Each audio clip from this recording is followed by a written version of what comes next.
right, welcome back to the party, everybody. This is Morty, and I am your host, Lutch, aka the Indian Jesus, here to resurrect the second coming of common sense. Everybody hit that like and subscribe. You know I would do it for you. Let's party.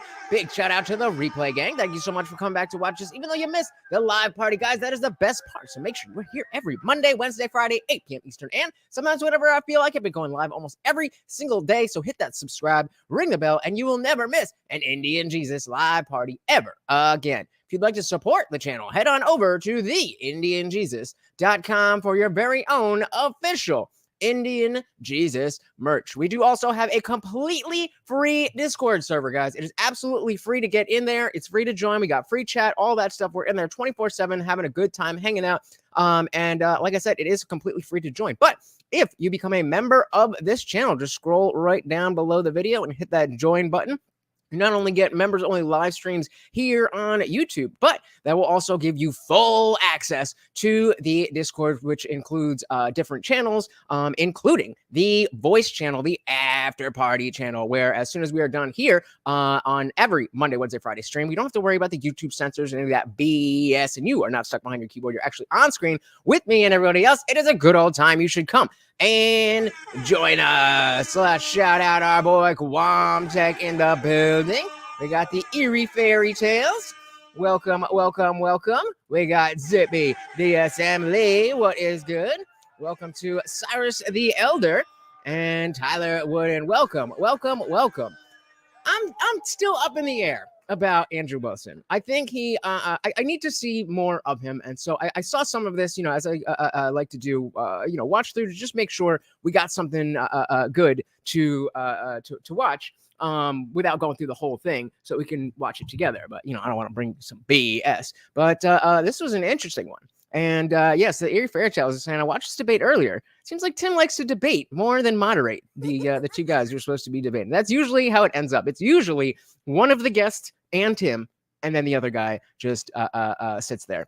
But either way, we are going to get into it. And Sarah said, Andrew, yeah, I don't think anybody could have anticipated the Biden conservative angle. And so with that said, let's just dive right in, guys. Happy Friday. As always, if you don't want to watch my commentary and you just want to see that, the link is in the description below. I'm telling you now, I talk a lot. So without further ado, as always, if you cannot hear the video, please do let me know. I love when this happens. As we're preparing for the show, I have to warn the guests to please stop talking about all of the interesting things they're saying, because we have a show to do. But that's right, we got to call it as it is. At first, I really didn't like Andrew. Then I was like, okay, I see where he's coming from. Then he went a little too far in the Christian populism, nationalism, whatever the hell you want to call it. Yeah, we got to call it as it is. And yes, this is my Morty, and of course, every donation comes with a treat for my boy Morty. So get those in. All right. To please stop talking about all of the interesting things they're saying, because we have a show to do. But I guess there's a couple of ideas around whether Joe Biden is a good geriatric manager of the decline of the United States, or Trump actually would help resurge and restore it. And I think this will be interesting. So I won't get too much into it, but we'll start with you, Andrew, if you want to introduce yourself. Yeah, my name is Andrew Wilson. I'm the host of the Crucible. It is, to my knowledge, the fastest growing debate channel anywhere on YouTube. Is it though? A political satirist, a political pundit, and a blood sport debater. Right on. We also have Richard Spencer. Yes, I'm Richard Spencer, and you can find me on X or Twitter, and you can look up Alexandria on Substack. You might have heard about me from the alt-right days, the bad old times, fun old times for some, but still going. Yeah, so if you guys don't remember, the whole punch a Nazi thing, that came from an interview where an Antifa guy just went up and punched this dude. So he is the original of punch a Nazi. You're saying, yeah, and you agree with some and disagree with the other. I think that's the best way to consume any kind of content from anybody, whether it's me or Tim or anybody else. You shouldn't have a 100% agree or 100% disagree on any of those things, right? Shout out to Nick Luchetti in the building. Welcome to the party. It's so. Did we use this phrase on stream? Because when I was watching this, I was legitimately thinking of this phrase: sniffing his own farts.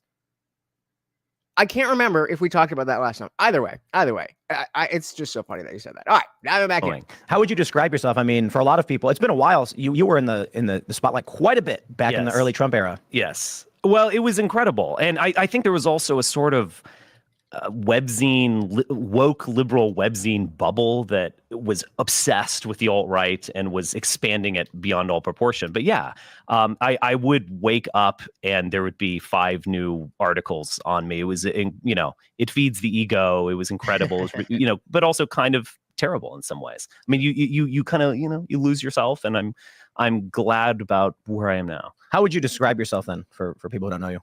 Well, yeah, I mean, look, in the alt-right days, I thought that Trump was going to shake things up, that all of these tired, boring, dusty conservatives were going to be shoved aside because they opposed him pretty vehemently at the beginning, and he was just going to crush them all.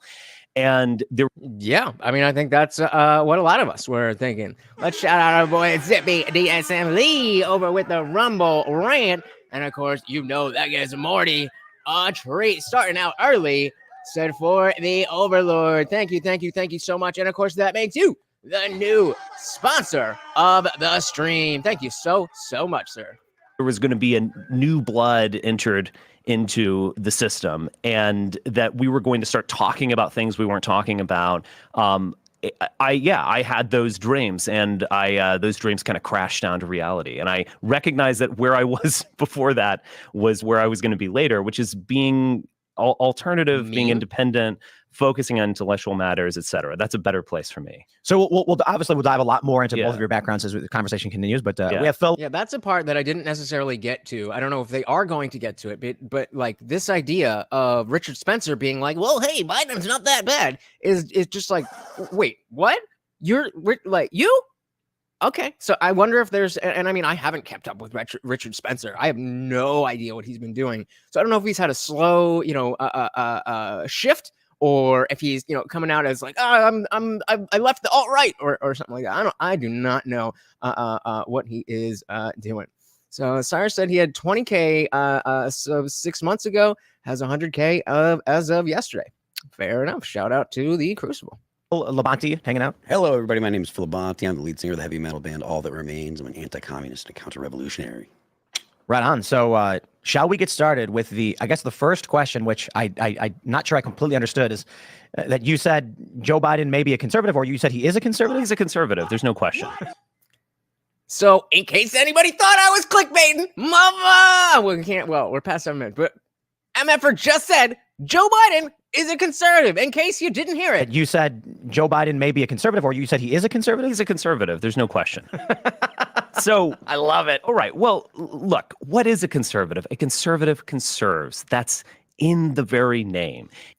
And what exactly is Joe Biden preserving? Not sure. Shout out to Melton Mind Media. Welcome to the party. He maintains a status quo. Wait. So then what is a progressive? I think liberal is actually the better word. Yeah, but what's a progressive? Well, I don't know. Hillary Clinton, someone who what do progressives do? They are moving in some new type of direction that a conservative is fighting against. Yeah, right. Okay, got it. So that would be Biden and not be conservative, unless they're not mutually exclusive. Maybe his argument is that you can be a progressive and a conservative at the same time. Just trying to be fair. How is Biden not? If you just say that conservative describes everybody who's conserving any kind of status quo, even if it's a progressive status quo, that's bizarre. I'm conserving lasagna from last night. That's right. I'll go on this. All right. What? I'll go on this. Play on, play it. I don't know if you've heard this or not, but Joe Biden is a very old man, and he worked with segregationists back in the day. He still talks about it. He took Republican stances on things all throughout his career. Yeah, that makes him a politician, not a conservative. He is a sort of right-wing pro-credit card company, pro-finance, pro-neocon or neocon ally person. That's maybe Joe Biden himself, in his own mind, at whatever point he has access to what's in his mind. Maybe I could be convinced that Joe Biden, the man, as would vote along right-wing lines had it not been for his own success. Maybe. But come on, bro. Come on, man. Biden conserves his empire. That's about it. That's about it. That's who he is. He's not this left-wing maniac attempting to bring communism to the world. You sure about that? You sure? You sure? You sure? You sure? You sure? And it's It very sure hard seems to. The guy has open border policies, man. Like what? He doesn't have an open border policy. Doesn't he though? He's actually put forward a immigration policy that was pretty draconian. Now, Like amnesty? Hold on. Pretty draconian, that amnesty. Trump is also putting forward a sort of amnesty, but No, he's not putting forward hold on. amnesty. Let's get the conservative argument succinctly so that we can then. Then you can react to it without right. taking me off the. Okay, so there's some good moderating by Tim, not getting in the argument himself. Points for Tim. You're knocking me around. Here. Balance. Good for you. Yeah. So he Yes. he is a old man who is promising a sort of return to normalcy. That was his promise in 2020. That is why he won, in fact, because Trump. Yeah, it has nothing to do with the mail-in ballots. It's his fault in some ways. It's not his fault in others. He is associated with chaos, with insanity. He's associated with conspiracy theories, with QAnon, with J6, et cetera, et cetera. Oh, is that who Trump is? I wasn't sure. Thank you for the reminder. And he promised normalcy. Now, I think normalcy is impossible in our current nation. I don't think he's going to bring us all together and we're going to all just resolve our differences and find that we all agree. But in order to step towards that, he is someone who is going to discipline his base. He disciplines his base in ways that I don't agree with, in fact. I am highly Not kinky enough, eh? critical of the bombardment and the death and destruction in Gaza right now. So is his base. I agree with Antifa on this one, as crazy as that might sound. He is going to discipline them, and he is going to maintain a kind of more reasonable, a little bit critical here, we might withhold weapons here, policy on Israel and Gaza. It's for real. Is anybody familiar with what Richard Spencer's done in the last 5 years? Because this just seems like a not quite an apology tour, but a PR tour to be like, okay, guys, that alt-right stuff that was done, but now I love Biden. That's all this seems like. Has anybody paid attention to anything this guy's done in the last 5 years?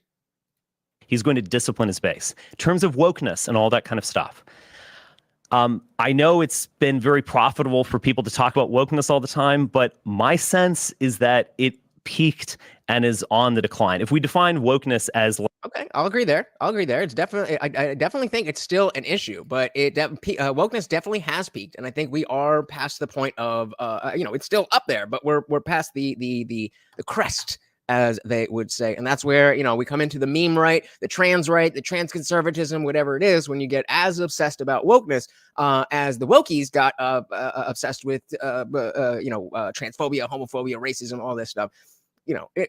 We get it. Nobody likes it, and unless it's something that is, preventing people from living, in society, you don't need to, cry about every time there's a gay man on screen or something. Like all kids should be trans and replace the 4th of July with Vladimir Lenin Day or what just kind of silliness, novelty in terms of sexual manifestations and all that kind of stuff. I actually think that is on the decline. I think Hollywood is going to shock a lot of conservatives when they start going conservative with. This is really quick. Let's say hello to Watermelon. Welcome. Waltermelon. Ah, good one. I like that. Welcome. So I'm convinced he's always been a government plant. I wouldn't be surprised. I really wouldn't be surprised that even just looking at the Punch a Nazi meme, the way that exploded, I would not be surprised in the least. And now he's straight up saying, I agree with Antifa. So, I mean, when people tell you who they are, believe them. Shout out to TV Viewerski. Welcome. Saying the same thing. It's not that much of a stretch. It is not that much of a stretch. Welcome to the party, guys. But so what he's talking about, what he was just saying here. Hollywood is going to shock a lot of conservatives when they start going conservative with, white Little Mermaids this time and traditional storytelling. So I don't think that's what it means for us to have passed the peak of wokeness. Wokeness is still at a very, very, very high level. It's just as we're going to start seeing less and less and less and less of it. So, and the time frame for that might be years. But the idea that Disney is going to like go be super based, like not going to happen, dude. There's always going to be gay stuff in movies. There's always going to be strong female leads who can't do this, that, whatever. But I do think that, going overboard with it has, at the end of the day, these corporations want to make money. At the end of the day, they want to make money. And they realize if they go too far in that direction, then, people just aren't going to buy their product. But they still want to appeal to those people. So all they're going to do is tone it down enough so that people who aren't like, there's a gay, to be able to enjoy it. Like specifically The Boys. Shout out to The Boys. Episode 4 of season 4 was a banger. But there's still a gay relationship in that show. And it's up to you to be like, all right, fine. Gay people are part of, this American thing. It is what it is. We're not, if you want to, if you want to get rid of them, that ain't going to happen. So you should accept that it's there. And unless somebody's shoving, gay books in front of your children or, having, crazy pride, like that stuff, yes, we still care about because we still have the society that we want to conserve. But this idea that, Hollywood is just going to go anti-woke. No, they're going to go the completely opposite direction. Not gonna happen.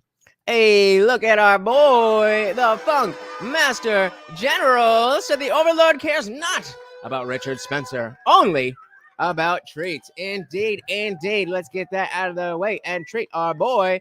Say thank you to the Funk Master General. Thank you, sir. And of course, that makes you the new sponsor of the stream. Everybody put Funk Master General in the chat. Thank you.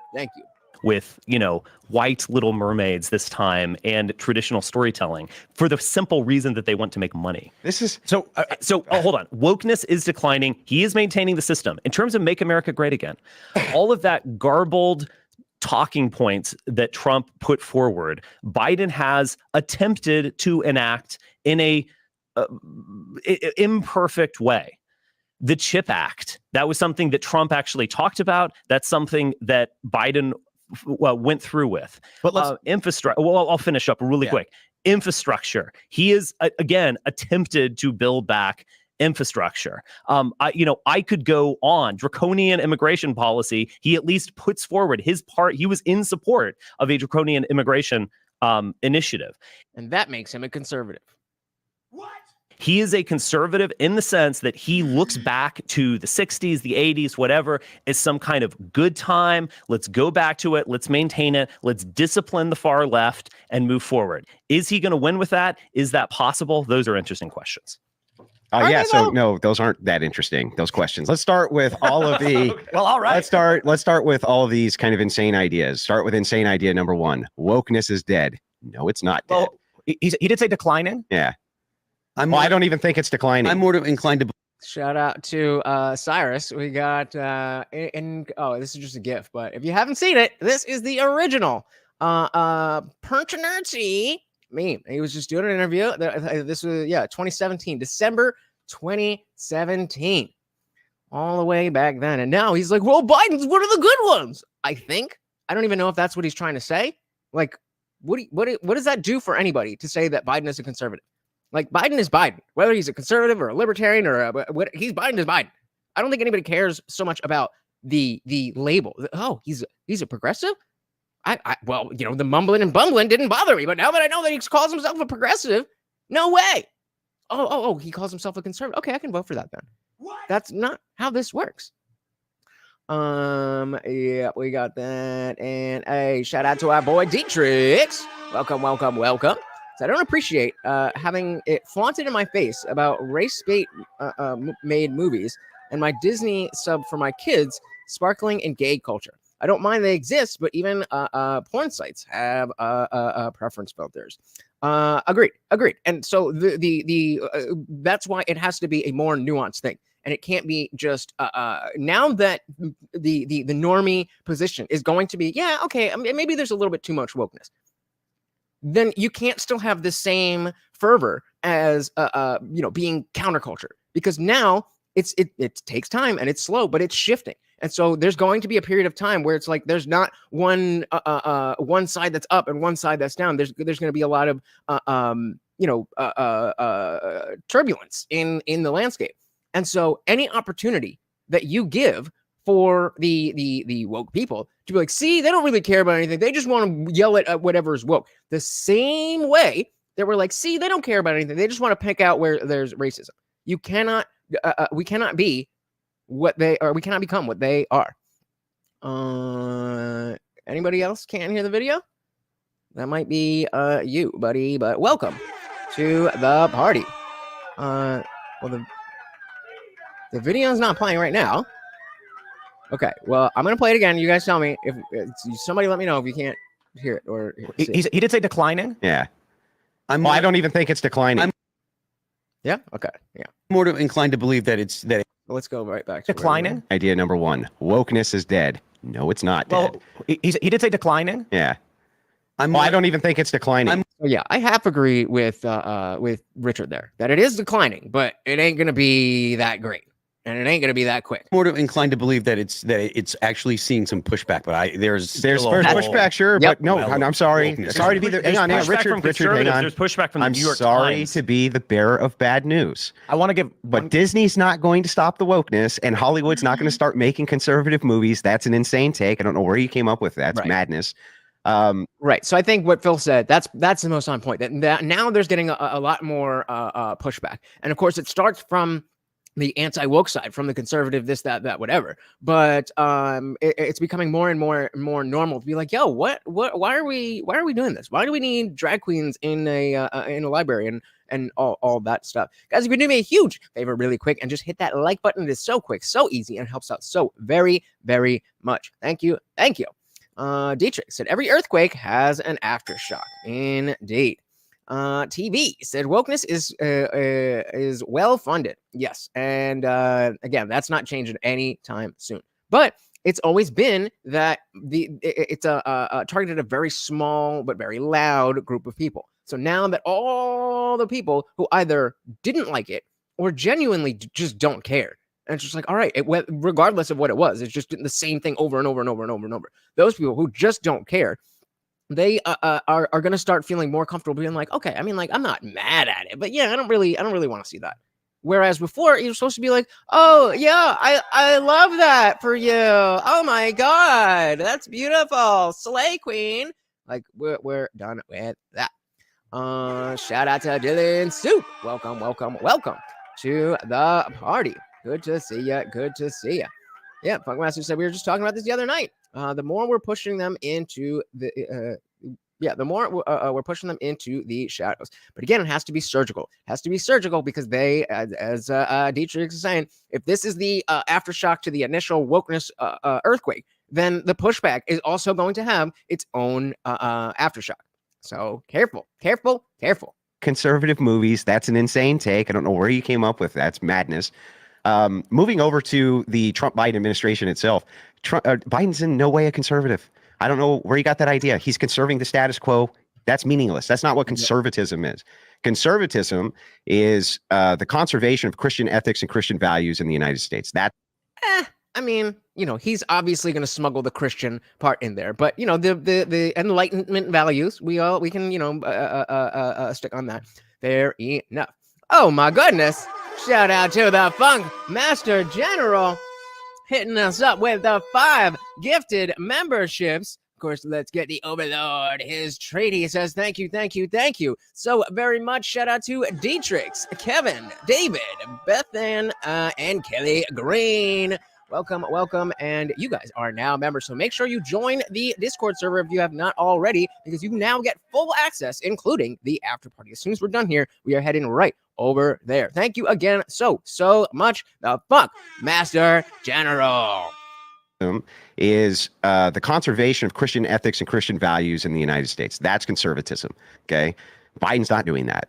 There's no how, no way. He's not doing it. When you look at the southern border, yes, it's wide open. He's putting these immigrants up in hotel rooms. He wants amnesty. He's pushing all of that forward in almost every way that I can conceivably think. This guy's moving a progressive policy, not a conservative policy. There's no conservation at all. I Completely agreed. Yeah, I mean, like that's just a perversion of the word, or as we usually call it, semantic obfuscation. Shout out to Sandy W. Welcome, welcome, welcome to the party. Said woke and anti-woke are each their own ecosystem. The more woke there is, the more anti-woke there is. The more cringe they feed on each other. Exactly. So again, there's definitely places where we want to, there are things that we would put in the woke category that we still want to be like, hey, whoa. I don't want you showing that book. I don't want you showing genderqueer to kids. That's nobody's saying that you shouldn't have that position or you shouldn't fight for that position. But again, if you are, I'm just using the most recent example. If you're watching an awesome TV show that's really well written, and one of the characters who was always a little kind of out there happens to be gay, and it doesn't change the story in a bad way, then what are you crying about? Get over it. Get over it. Get over it. Because they're just going to use that against you. Dylan said, and here I thought traditionalism and conservatism were generally done hand in hand. Apparently not. According to Richard Spencer. Who got the fuck? He got the funk. There you go. Yep, that's him. And that's what I was saying. I think this is this might be just a PR tour for him to come back and be like, I'm a nice guy now. But I don't know. That's speculation based on incomplete information. Mike said, I thought he was conservative because I thought I was conservative because I was Christian. But after I lost the faith, I think I was a Christian because I was a conservative. Dilly to that. This is what I am going to change about America, guys. It is awesome if you are a Christian. It is awesome if you are a conservative, but they are very different things. Even if they have a large overlap. Brilliantly said. Walter Mellon said, I tried listening live, but Spencer kept getting into monologues and Tim wasn't adding anything meaningful. Well, that's what I'm here for. Let's do it. Doing a progressive policy, not a conservative policy. There's no conservation at all. I actually I agree with Richard that wokeness is declining. I think we are winning this. If you look at Target, there was a really, really funny meme in the Vosh, and I know you love the guy, subreddit, where Leave Ian alone. They were his fans are actually scared because a lot of big corporations have pulled back the Pride merchandise in June. Shout out to Atheists for Liberty. We are coming for ya. The Bud Light backlash has mattered. I just make that point. Yeah, but here's the thing. The empire will strike back. Yeah. And this kind of absurd idea that, Christian conservatives remembered that we could boycott, that we had the most powerful institution on planet Earth, the church. That's the one powerful institution that conservatives have always had, and we barely ever use it. Once, we were like, well, no, on the Dylan Mulvaney thing, and it kind of caught a little bit of steam. But no, there's going to be massive backlash. No, the trans agenda is not going away. The thing that comes after it, that's even worse than that. I don't know what that's going to be, but it's going to be worse, and it's coming. Transhumanism. Worse than that. I mean, transgenderism is kind of transhumanism. It is, yes. Let me put it this way. Okay, so I guess we might have a definitional issue. I would define a conservative as conserving the status quo, whether that's a party or a class or a way of life. Now, it might. Well, that's convenient, isn't it? Because nobody else in the political realm thinks conservative. Oh, that means you're conservating some type of status quo, regardless of what that status quo might be. No, it's in relation to the rest of the political spectrum of how people are thinking and voting and whatever. It's conserving the status quo, whether that's a party or a class or a way of life. Now, it might very well be conserving in some instances Christian values of the church or someone. Yeah, it has to conserve foundational ethics. Okay, but I'm using that word objectively. I think Brezhnev, a leader of the Soviet Union, was a conservative. He maintained the Soviet Union, and he actually reduced some of the insanity of it. So that's my definition. So we shouldn't get caught up on those. But hang on. No, we need to get caught up a little bit on the definition. So when you're talking politically about what we're considering a conservative politically, we're thinking about a throwback ideology. We're not thinking about anything which is a progress ideology. And by Spencer's definition, then eco-terrorists who are trying to conserve the earth would be conservatives. Like, what are you talking about, bro? Anyway, so we want stronger borders. We want to go back to what stronger borders look like. We want to go back to when we had good, tough institutional power. We want to go back to this type of thing. But the underpinnings is always the Christian ethic. So the big fight inside of the right wing is Christian ethics versus everything else. That's Well, and I mean, actually, I don't disagree with that. It's Christian ethics versus everything else. But the way that he frames that makes it seem like that Christian ethics are automatically at the top of the hierarchy of moralities. And if you're new here, I definitely disagree with that. But not just here. So we'll let it slide. We'll let it slide. So the big fight inside of the right wing is Christian ethics versus everything else. That's why you have Christian populism, Christian nationalism. That's what it is. That's what conservatism is. That's what's going to stay. So this is an interesting point. Richard, your definition of conservatism is typically the liberal definition of conservatism. I'm not saying only liberals, but this is why the media, the corporate press, the liberal outside, Tim Pool is a conservative, despite the fact that I'm not a Christian and I hold many liberal views. And then you have the more right view of conservatism, which is Christian values, which is why conservatives or people who are Christian will say Tim Pool is definitely not a conservative, and the left will say Tim Pool is definitely right. I have a sort of relative. Tim Pool is definitely not a conservative. I have a sort of, and I'm not a conservative either, I guess. Yeah, I mean, but not if you're out here being like Joe Biden's great. I have a relative. Richard Spencer is definitely not a conservative. Thank you for saying that. All right, I have a relativistic, objective notion of a conservative. If you are maintaining something that is going in some sort of direction, you are conservative. Now, this is exactly the same thing as when Christian Watson was on, and we couldn't get past what is conservative and liberal, because we're like, well, technically, this is da da da da da. Like, bro, you know what we're talking about. You know that we're talking about, and I specifically said, okay, just for the confines of this conversation, we're going to say more likely to vote for Trump equals conservative just for this conversation, and more likely to vote for Biden is a liberal just for this conversation, and he still couldn't accept that. And it's just a great way to derail the conversation and not talk about, the huge thing of Joe Biden is a conservative. By just getting into, well, technically conservatism is, if you're conserving something, then you're conservative, and conservatism just means, like, come on, bro, what are you even doing here? Let me get at liberalism a little bit, and I'll bring in the trans issue and so on, because I think we need a narrative to fully understand this. So progress towards what? Did he just say progress? Progress? We understand this. So progress towards what?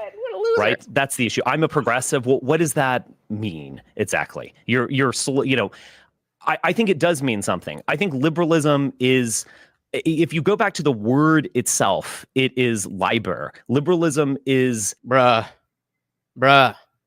And okay, fine. And a notion of Dionysian release and expression. Liberalism is very well codified in Euripides the Bacchae. Okay, but you don't see a difference between the etymology of a word and the common parlance usage of a word. You have no idea why maybe those things wouldn't match. In which he describes a situation in which Dionysus comes into town, into Thebes, demands to be recognized as the son of God, which has some interesting resonances for you, I would imagine. And what is this sophistry gibberish? What's the point? What's the point? I'll get to the point. Again, I'm with Andrew. All right. Just let me. Okay. I don't want to hear about Dionysus.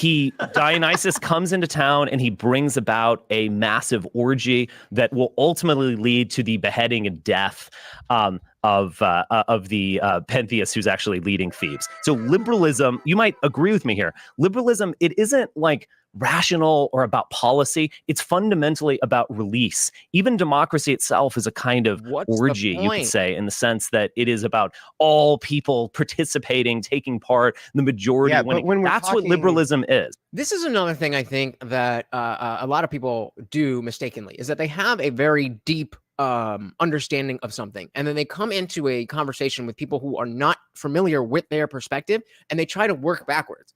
Like, we're just talking about, is Joe Biden a conservative? Everybody has a vague understanding of what question you are meaning to ask. This is like when Alex O'Connor was on with Jordan Peterson, was asking, did the Exodus in the Israelites, were they really in the desert? Well, what do you mean? It's still happening. Is it no? No, it's not. And in the same way, regardless of where the words came from, they have a meaning now. And you're purposely ignoring that to try and obfuscate your point.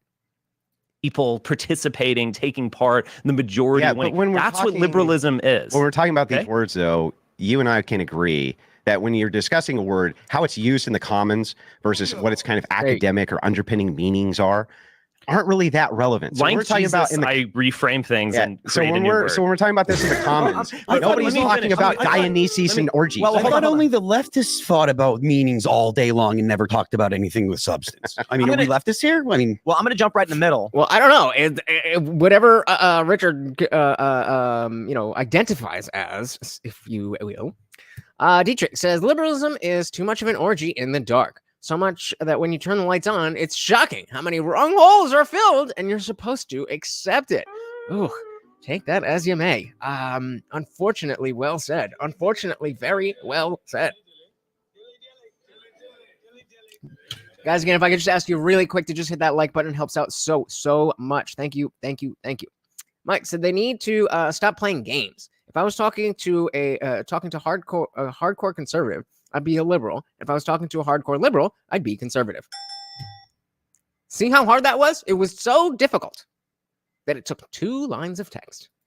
Jump right in the middle and say, when you're going into Dionysus and stuff, I'm like, come on, what's the point? But it actually is very interesting that liber in ancient Rome, it is the root word of where liberal and these words come from. Exactly. It is. Okay, and what is brought to the conversation by bringing this up?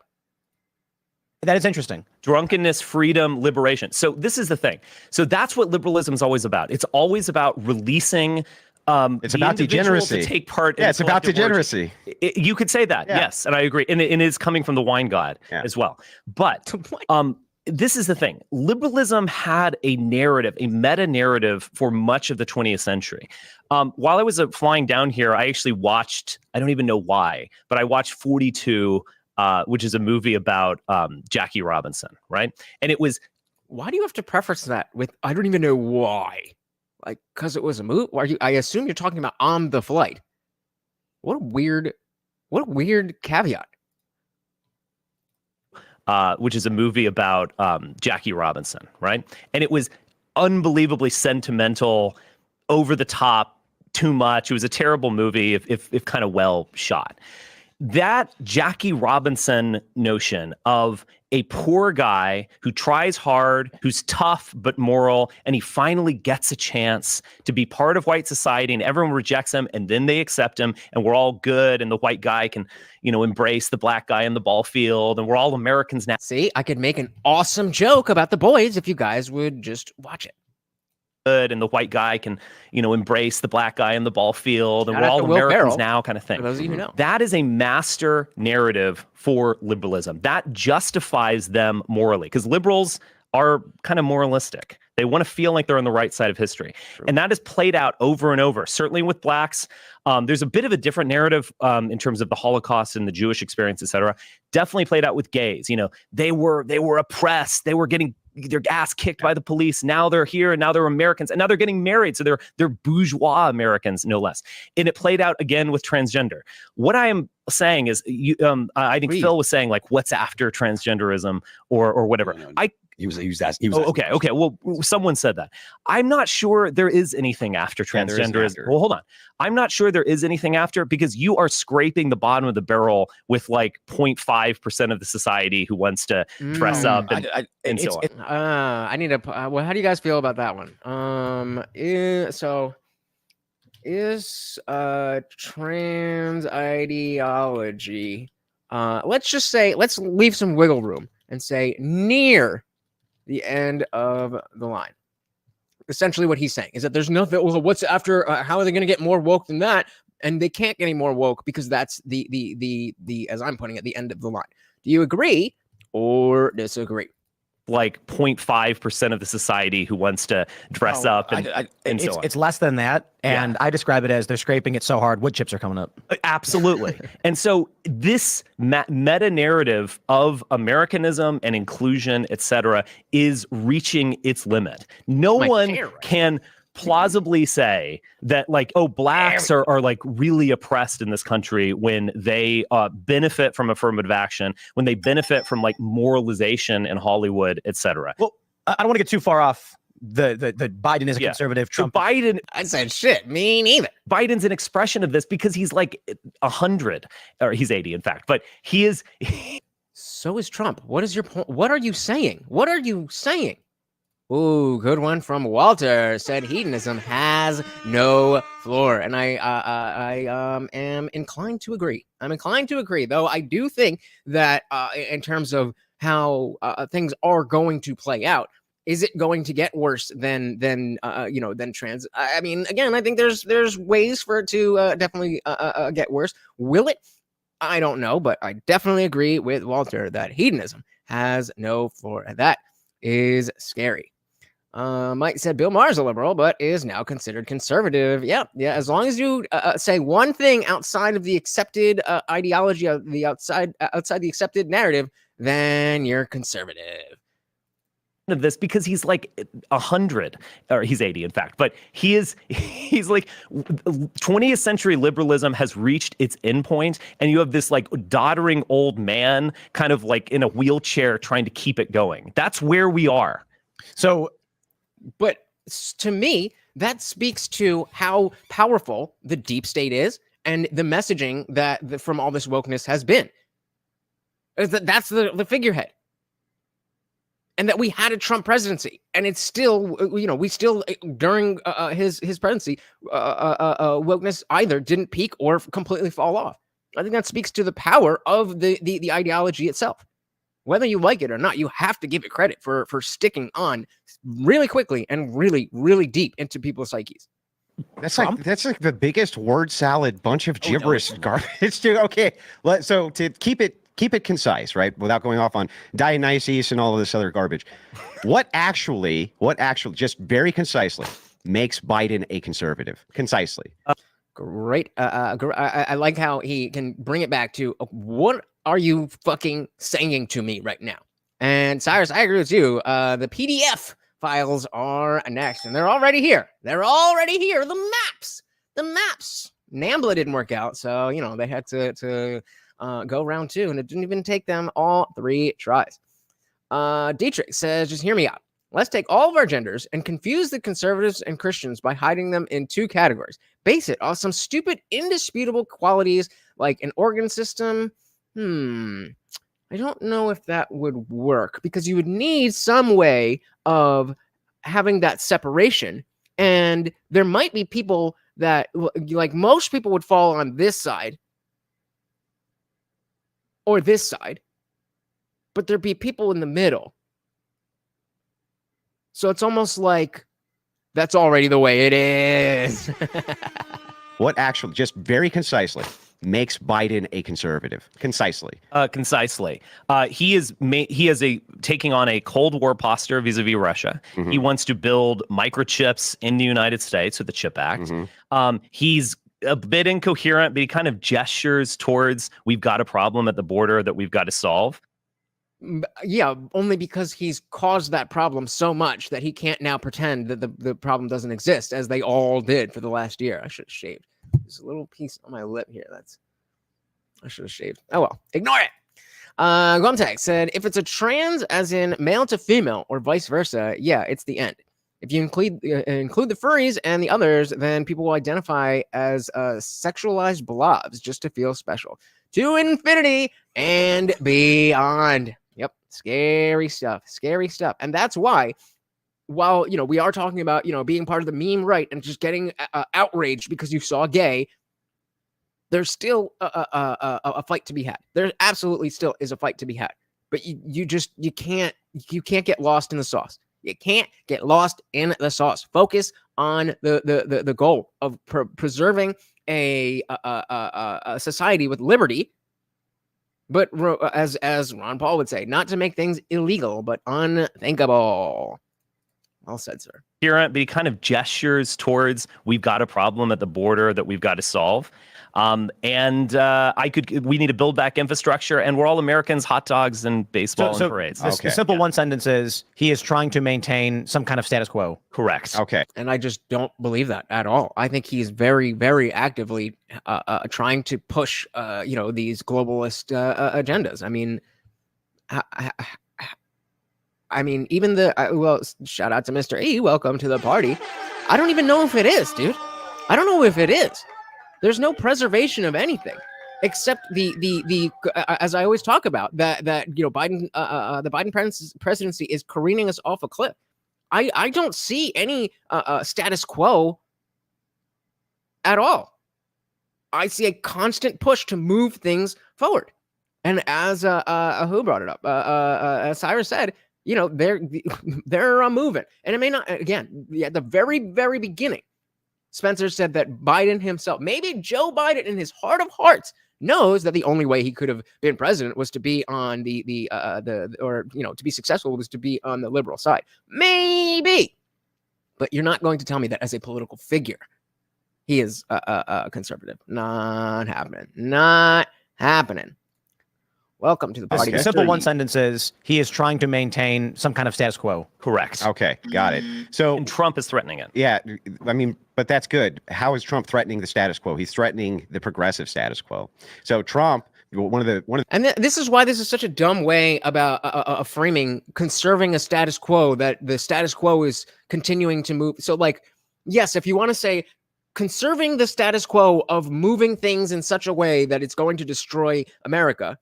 If you're saying that is a status quo, I guess you could call it that, but it's not. Like, usually a status quo refers to like a homeostasis, a balance, a middle point, a stopping point, something like that.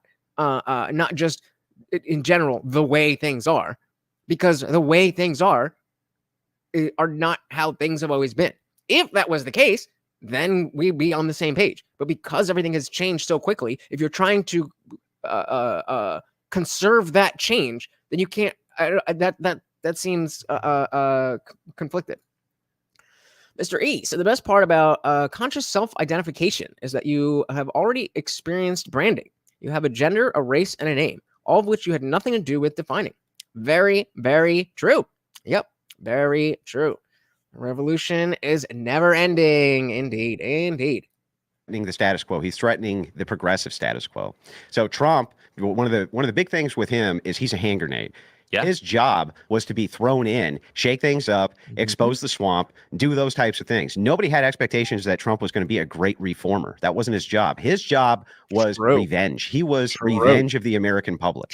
That's exactly what we put him in there to do, and that's exactly what he was doing. That's why he has such a great base, is because we wanted things shaken up as much as we possibly could. The return. That's a great point, because that's why the mainstream media messaging worked so well on people, even as like myself, because the idea that, oh, he's going to shake things up, as if the way things were already going were amazing. And we're talking 2015. We're not talking 1950 or whatever. The idea that, oh no, he's going to shake things up, and they're not going to be the way things aren't going to be the way that they are right now. That implies that things are good. But they weren't, at least not nearly as good as things could have been. Otherwise, MAGA would not have caught on. Like I said, yep, I was a liberal 10 years ago. I'm sure his belief hasn't changed, but the Liberal Party has. I mean, I've definitely changed on, the climate. I've definitely changed on Second Amendment and the border and just ideas of globalism. That was just a normal thing that, like, oh yeah, we're all one people, and we are not all one people. We might all be one species, but we are not all built the same. For the most part, yeah, I don't think that, I don't think that, my positions on things have changed that much. I mean, I just used to be very just anti pew pew. I just used to, like, I didn't grow up around them. I held on one time last year because I had a dog training client, and I mentioned that I'd never held one, and he's like, bro, I got some here. You want to hold on? I'm like, yeah, why not? but I've never shot one. And so I just didn't know, just like so many liberals had no idea about not having any idea about guns, and just making an opinion based on what other people said. And so just realizing that, there was too much that I was accepting from other people that were authorities that were either lying or just wrong. Then it made me realize, like, okay, that's where, believe nothing except that anything is possible. Believe nothing except that anything is possible. That's where that came from, is because there was so much. If you look, so what we say 10 years ago, 2014. So let's just say 15 years ago. 15 years ago, I was a liberal Christian. So, I mean, beliefs definitely have changed, but my positions on issues themselves have not really. And it's just a matter of the way, how those issues have developed, and the response to those issues. I have a much different perspective on now. Because we wanted things shaken up as much as we possibly could. The return. Isn't that a bit nihilistic? No, it's not nihilistic. Well, that's what Michael Moore was the one who progressive Michael Moore. He nailed it. Is the one who explained this. He said Donald Trump is. So how is if he nailed it? How is it nihilistic? That's just truthful. A hand grenade. Yeah. And the working class. I mean, not that the truth can't be. Yeah. What? That word doesn't work there. How is it nihilistic? Who explained this? He said Donald Trump is a hand grenade. Yeah. And the working class. Human Molotov Yes. cocktail. There you go. The working class is throwing him in because they're so pissed off and they're so jarred by this progressive garbage. Functionally, Donald Trump is true. He's a little bit towards LGBTQ, but it seems like it's posturing. It seems like it's posturing towards it rather than anything really too substantive. Again, I disagree. I think he genuinely doesn't give a fuck. Like, as much I think he and Trump and I are probably pretty closely aligned in terms of, like, dude, I don't care. I could not care less. Just leave the kids alone. Whereas Biden's filling his administration with these people. Under the Biden administration, we had gay sex going on in these Capitol buildings, and they're just like, don't care. I got to pause you there, and I'm not sure that's a new thing. I mean, definitely not. Less gay sex in the Democratic Party than the Republican Party. Sorry, I won't say more. Yeah. No, I don't believe that either. Not voters. Yeah. So that's a kind of typified progressive talking point too. Right? You're not. Oh, honey, sweetie baby, Andrew Wilson. You are not about to say that. No. I know for sure. There's no gays that are in the. There's no gays in the Republican Party. What? Come on, bro. Come on. Shout out to American Taoist. Welcome to the party. Good to see ya. To be a human with a heart and be willing to fuck up, laugh, and change. It's all good. Some things are appropriate and inappropriate, and that measurement changes. Be a good human is understood. Indeed. Welcome to the party. We also got Hearth Sam over on Kit. Welcome to the party. Said the argument still persists. He had a gay wedding at his house. Blair White said she would even never do that. Who's he? Oh, Trump. Did he? I didn't know that. Even so, again, that's why I personally don't care about that stuff. I'm not a Christian, and so I don't have any reason to care what other people do with their bodies, as long as they're not hurting other people, particularly children.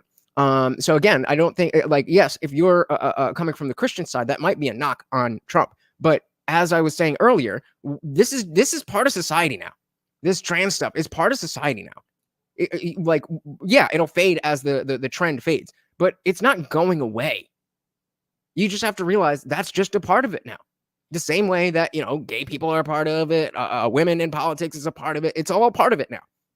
And so you could be like Pearl saying, oh, well, we need to take the vote away from women. I'm like, even if you believe that, you're allowed to believe whatever the hell you want, but that's not going to win people. You're not going to win people over to that position. And so just being like, no, everything has to be right by the Bible. You're going to lose. Mike said, I watched Dave Rubin. I've seen him move closer to conservatives as I've moved more liberal, and now we agree on the same issues. Fair enough. There you go. He said, I think the best quote I can place to progressive from is from Dr. Ian Malcolm in Jurassic Park. You were so preoccupied with whether or not you could that they didn't stop to think if they should. Yep. And you're not the first person that I've heard reference this quote in terms of the transes. Oh, tribalism definitely clouds people's judgments too much. Taylor said, I'm a devout Christian, but I'm not anti-homosexual or anything. I just don't like LGBT forced culture. And right, so this position specifically, as you worded it, has nothing to do with whether you believe in God or follow the church or whatever. It has to do with not wanting kids to see that which is not appropriate for kids to see. The same way you wouldn't want beer and whatever else, Playboy advertised in front of children. That doesn't mean it's un-American or it's bad or you as an adult should never do that. Maybe you do believe that you should never look at any of those things or ingest any of those things, but not me.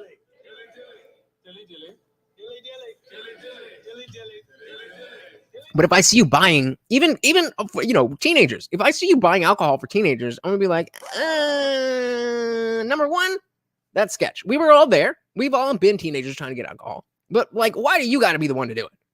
It's just a little weird that you got to nah, find somebody else. There's some other loser who wants to impress you as a 17-year-old. I do not care. All right.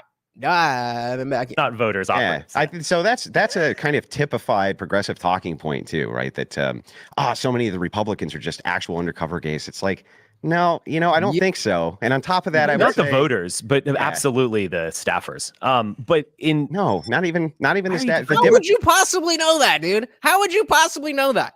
Come on, like this is where your bias shows. Like, no, they're on my team, so no, they can't do anything bad. Like, bro, really? It's politics. Democrats are still worse. It's kind of a joke too, but let's not get caught up on that.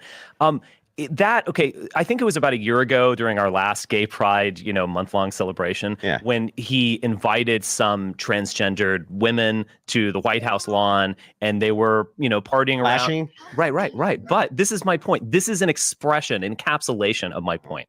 So she took off her shirt and flaunted her breast. And that was just a little bit too far, because what Biden is trying to do. Did he do it again? Does he? I'm not trying to make fun of people. If he has a speech impediment, then like I've heard him speak before. I've never heard it before, but he did it again. He's trying to do what he's trying to do here. Shout out to Dark Match Steve. Welcome. Said, I don't know how soon or how much the trans pendulum will swing back in the other direction. Testosterone and sperm levels have been going down for decades.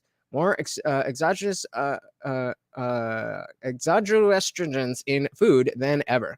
I don't know what that word's. Phthalates in everything. Yeah, I mean, I think that you have to separate the feminization of men and the actual transition, even if they're on the same kind of slope. If they're on the same kind of slippery slope, I do think there's a different thing. Because you see a lot of feminized men who are not being like, well, I'm going to be a woman now. So I do think there is a slight difference. But, I think the xenoestrogens, there you go. Thank you. But I think the idea that, it's going to swing back to where we were, that's not really what we mean when we talk about the pendulum swinging back. Like there's a forward motion aspect to this pendulum. It's not just swinging back and forth. It's swinging back and forth, but it's also moving in time. And so when we say moving back, we don't necessarily mean, it's going to be just like it was 10 years ago. No, it's going to be a reversion to the values that we had 10 years ago based on the landscape that we have today. But I definitely agree. Yeah, these are all big issues that definitely need to be dealt with. Welcome to the party. Breast, and that was just a little bit too far, because what Biden is trying to do, and I think it's kind of ultimately impossible, what he is trying to do is to integrate these forces into American institutions in order to manage them. And if you go cross that line, if she had just partied around and whatever, that's okay. You get naked, you're starting to offend the American public. Wait, wouldn't that be right? So this is the inverse of what I'm telling you guys about being the meme writer, the trans writer, just getting obsessed with pointing out, there's a woke, I hate it. Exactly what he's saying. There is room for the conversation of, hey, we don't like this wokeness, we don't like this particular thing, and what it's doing. That conversation can be had, but when you become a meme and just wokeness bad, then you lose all credibility. Just like the person he's talking about, as soon as the titties came out, you lose all credibility. Whatever, that's okay. You get naked, you're starting to offend the American public. Wouldn't that be when you get progress? disciplined. Wouldn't that be progress? Well, if you're integrating all of these external degenerate factors in so that you can manage them better inside of your, that would be the definitionally what I would think a progressive would do, not a conservative. Bingo. So even by your logic, you say this is a conservation of the status quo. Then you give us an example of how he's breaking the status quo. He disciplined them for going too far. Is my fundamental Yeah, but you point. also claim they're integrating this. So if they're integrating, so again, even if your argument is that the proliferation of these things that we don't like is the status quo, and that he's conserving that status quo that's moving us in the wrong direction, then just by what you said, he then is not conserving that status quo. That would be progress, not conservatism. I really just don't like when people choose these words that give them these benefits, like progress. It's degress or regress. Yeah. I I can only go off of his definition, right? I get it. I'm not saying either of you are right or wrong. I'm saying one function of leftist political strategy is to use words that will always make them sound good, like progress, like we are advancing. Right. I personally, in my opinion, I don't see this as an advancement. I see it as a degradation. Yeah, I would. Oh, I would too. But I'm just saying, if the idea that Biden is a conservative because he's kind of maintaining this status quo of what's going on, and then immediately we get an example of how, well, no, he's kind of moving the goal past the status quo, integrating the degenerates in, making it a little bit more controllable for them to then use this group to push an even more progressive that seems the opposite of what you're... because the status quo of America is liberalism and progressivism. The status quo of America is not some like deep monarchy and Catholic country or Orthodox countries you want. That's paradoxical. It is totally paradoxical. What you've now said is that America's paradoxical. Joe Biden is a conservative. But everything's a paradox, bro. Don't you get it? Like, come on, bro. It is totally paradoxical. What you've Shout out to Dietrich saying he's like euphemism works in shallow thinkers. Dietrich's with the bomb. There it is. There it is. You guys on fire tonight. On fire tonight. I'm loving it. Orthodox countries you want. That's paradoxical. It is totally paradoxical. What you've now said is that America's paradoxical. Joe Biden is a conservative because he's conserving progressive. He's conserving progressive values. Yeah, it's a total paradox. But I define liberalism for you. America is a unique question. So if you this is precisely and exactly what semantic obfuscation is. If I define liberalism the way that I wanted to use it, and so now even though I know that everybody has an idea of what liberalism or liberal or any of these iterations of this word mean, because I've told you that what I'm saying is something different, then I'm right no matter what. That's not good faith. Sorry, bro. America is a unique country. America, by my definition, has never really been a nation state in the sense that, say, Finland is a nation. It's actually similar to Russia in the sense that it's always been an empire. What does that have to do with Biden? It's been an open space, a frontier to explore and conquer and transform. It has been a global empire even before the Second World War. Woodrow Wilson imagined a hegemonic American Europe with nation states underneath it and a League of Nations organizing them.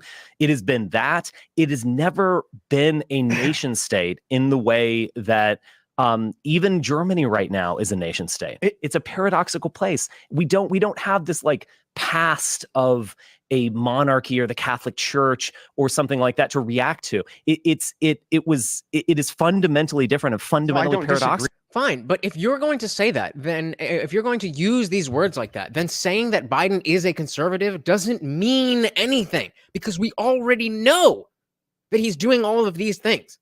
The question isn't what is Biden up to? The question is, do you like what Biden is doing or do you not like what Biden is doing? Agree that it's founded on Enlightenment principles and that there's going to be some form of maybe what you would consider progressive. Can I just point out how easy it was to just swap out the word Christian and put Enlightenment in there? It was so easy, and it changed absolutely nothing. But for little old me, people like Mike, people like Nick, it means the world. Founded on Enlightenment principles, and that there's going to be some form of maybe what you would consider progressivism. Tell me why you can't say that sentence without using the word Christian. Andrew Wilson just did. So what's your excuse? Okay. There's no way, though, that the people who formed this republic ever envisioned anything like this. Nothing even close to anything like this. That was not within the envisionment of these types of progressive values. But when Tim rightly points this out, it's paradoxical to say the conservation of the status quo is progressivism. Yes, right? exactly. If that's the case, then basically you're flipping the parties. You're saying that all liberals are conservatives, and Oh, the party switch! It finally happened. The liberals are finally right. That's something I definitely changed my mind on. I was like, well, yeah, the party switched, bro. Didn't you know that? Like, oh, so embarrassing. So embarrassing. Mike said, Joe Biden thinks you should pay your credit card on time. That makes him a conservative. That's pretty much the argument. That is pretty much the argument. and then what's a conservative? Someone changing the system. Yeah, someone changing the system. So Yeah, it's literally right. Changing the system to something that we've never had before is conserving this idea. Like, what? So he said, man, I know I'm out of touch and use words poorly, but this Android guy in a cheap suit seems rather out of touch. There you go. Dilly. Well, so, yeah, again, you guys are on fire tonight.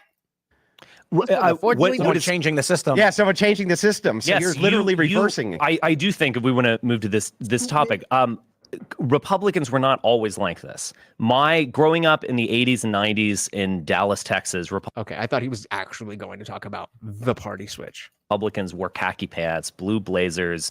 They were the were party a of the rich. lawyer. It's the party of the rich in many ways. Mhm. The party of the party of the decent rich as well. Fair. What Trump represents is not that. Michael Moore nailed it when he said it is a resentment ideology. On that one day of the year, a homeless person has the same amount of power as a billionaire. And because they both have one vote and they can just clock the system right in the face and just say, F you all. That is what Trumpism thrives on, is that sort of resentment bordering on nihilism. Again, I don't know why it's nihilistic to think that we need to change things. We need to bring things down so that we can rebuild. I don't know what is nihilistic about that. This is the second time he's used that. But either way, yes, that is what Trump is supposed to be for a lot of people. Now, maybe you're somebody who is more closely aligned with, every single policy position. But that's the part that, when we say liberal, I'm going to assume that we know what liberal means. But when liberals look and well, why do you like Trump? Like it's the holistic thing of being able to buck against the system. And so even if you think that the economic policies for the next 4 years might be better going with Biden's Build Back Better or whatever, that doesn't mean that on a long timeline that's a good thing. And that's the name of the game for Democrats, at least as long as I've been paying attention, and a lot longer than that for sure, is to just sell people on short-term gains and that are like bet against their own futures. Am I wrong? Shout out to Clown World. Welcome. So this is Richard Spencer. This guy was memed on so hard for getting sucker punched. Yep. Do I still have it up? I still have it up. There he is. Boom. Welcome to the party. I was gonna leave that up while I answered some of y'all guys shit, but let's jump right back in. Trumpism thrives on is that sort of resentment bordering on nihilism. I don't think conservatives have any Where's the nihilism? Thank you. Where the fuck is the nihilism coming from? What are you talking about? Oh my God. This is the most between him specifically saying Enlightenment values instead of Christian values, and then coming, saying this to Andrew. I am liking you tonight, bro. I am liking you tonight. Nihilism. I don't think conservatives have any sort. Where does the nihilism come in here? Why is it? You want to tear it all down? I would call that nihilistic. That's not what nihilistic means. So you think if we have plans, there's an old dilapidated building right? And it's taking up space, and it looks shoddy, and the real estate can't be used, and so on and so forth. To knock that building down to build something better, more beautiful, that would bring in money to the area. That's nihilistic. What? Homie, that's not what that means. Where did the nihilism come in here? Why is it? You want to tear it all down? I would call that nihilistic. Kind of insert this over and over, but it doesn't seem like they want to tear it all down. It seems like they Exactly. want to Build empty it a lot up. of the players who are bad players. They don't want to tear the institutions down. And then, right, so get out the bad players and then build things back up. It's the complete opposite of what he's calling nihilistic. It's not destroying everything. It's destroying that which deserves to be destroyed. That's what we're talking about. Shout out to our boy again. Well, where are we? Zippy DSMLE said the feed of the Dark Lord. Indeed. Thank you for the Rumble rant. Of course, every donation comes with a treat for my co-host and puppet master, Morty. Thank you so very, very, very much.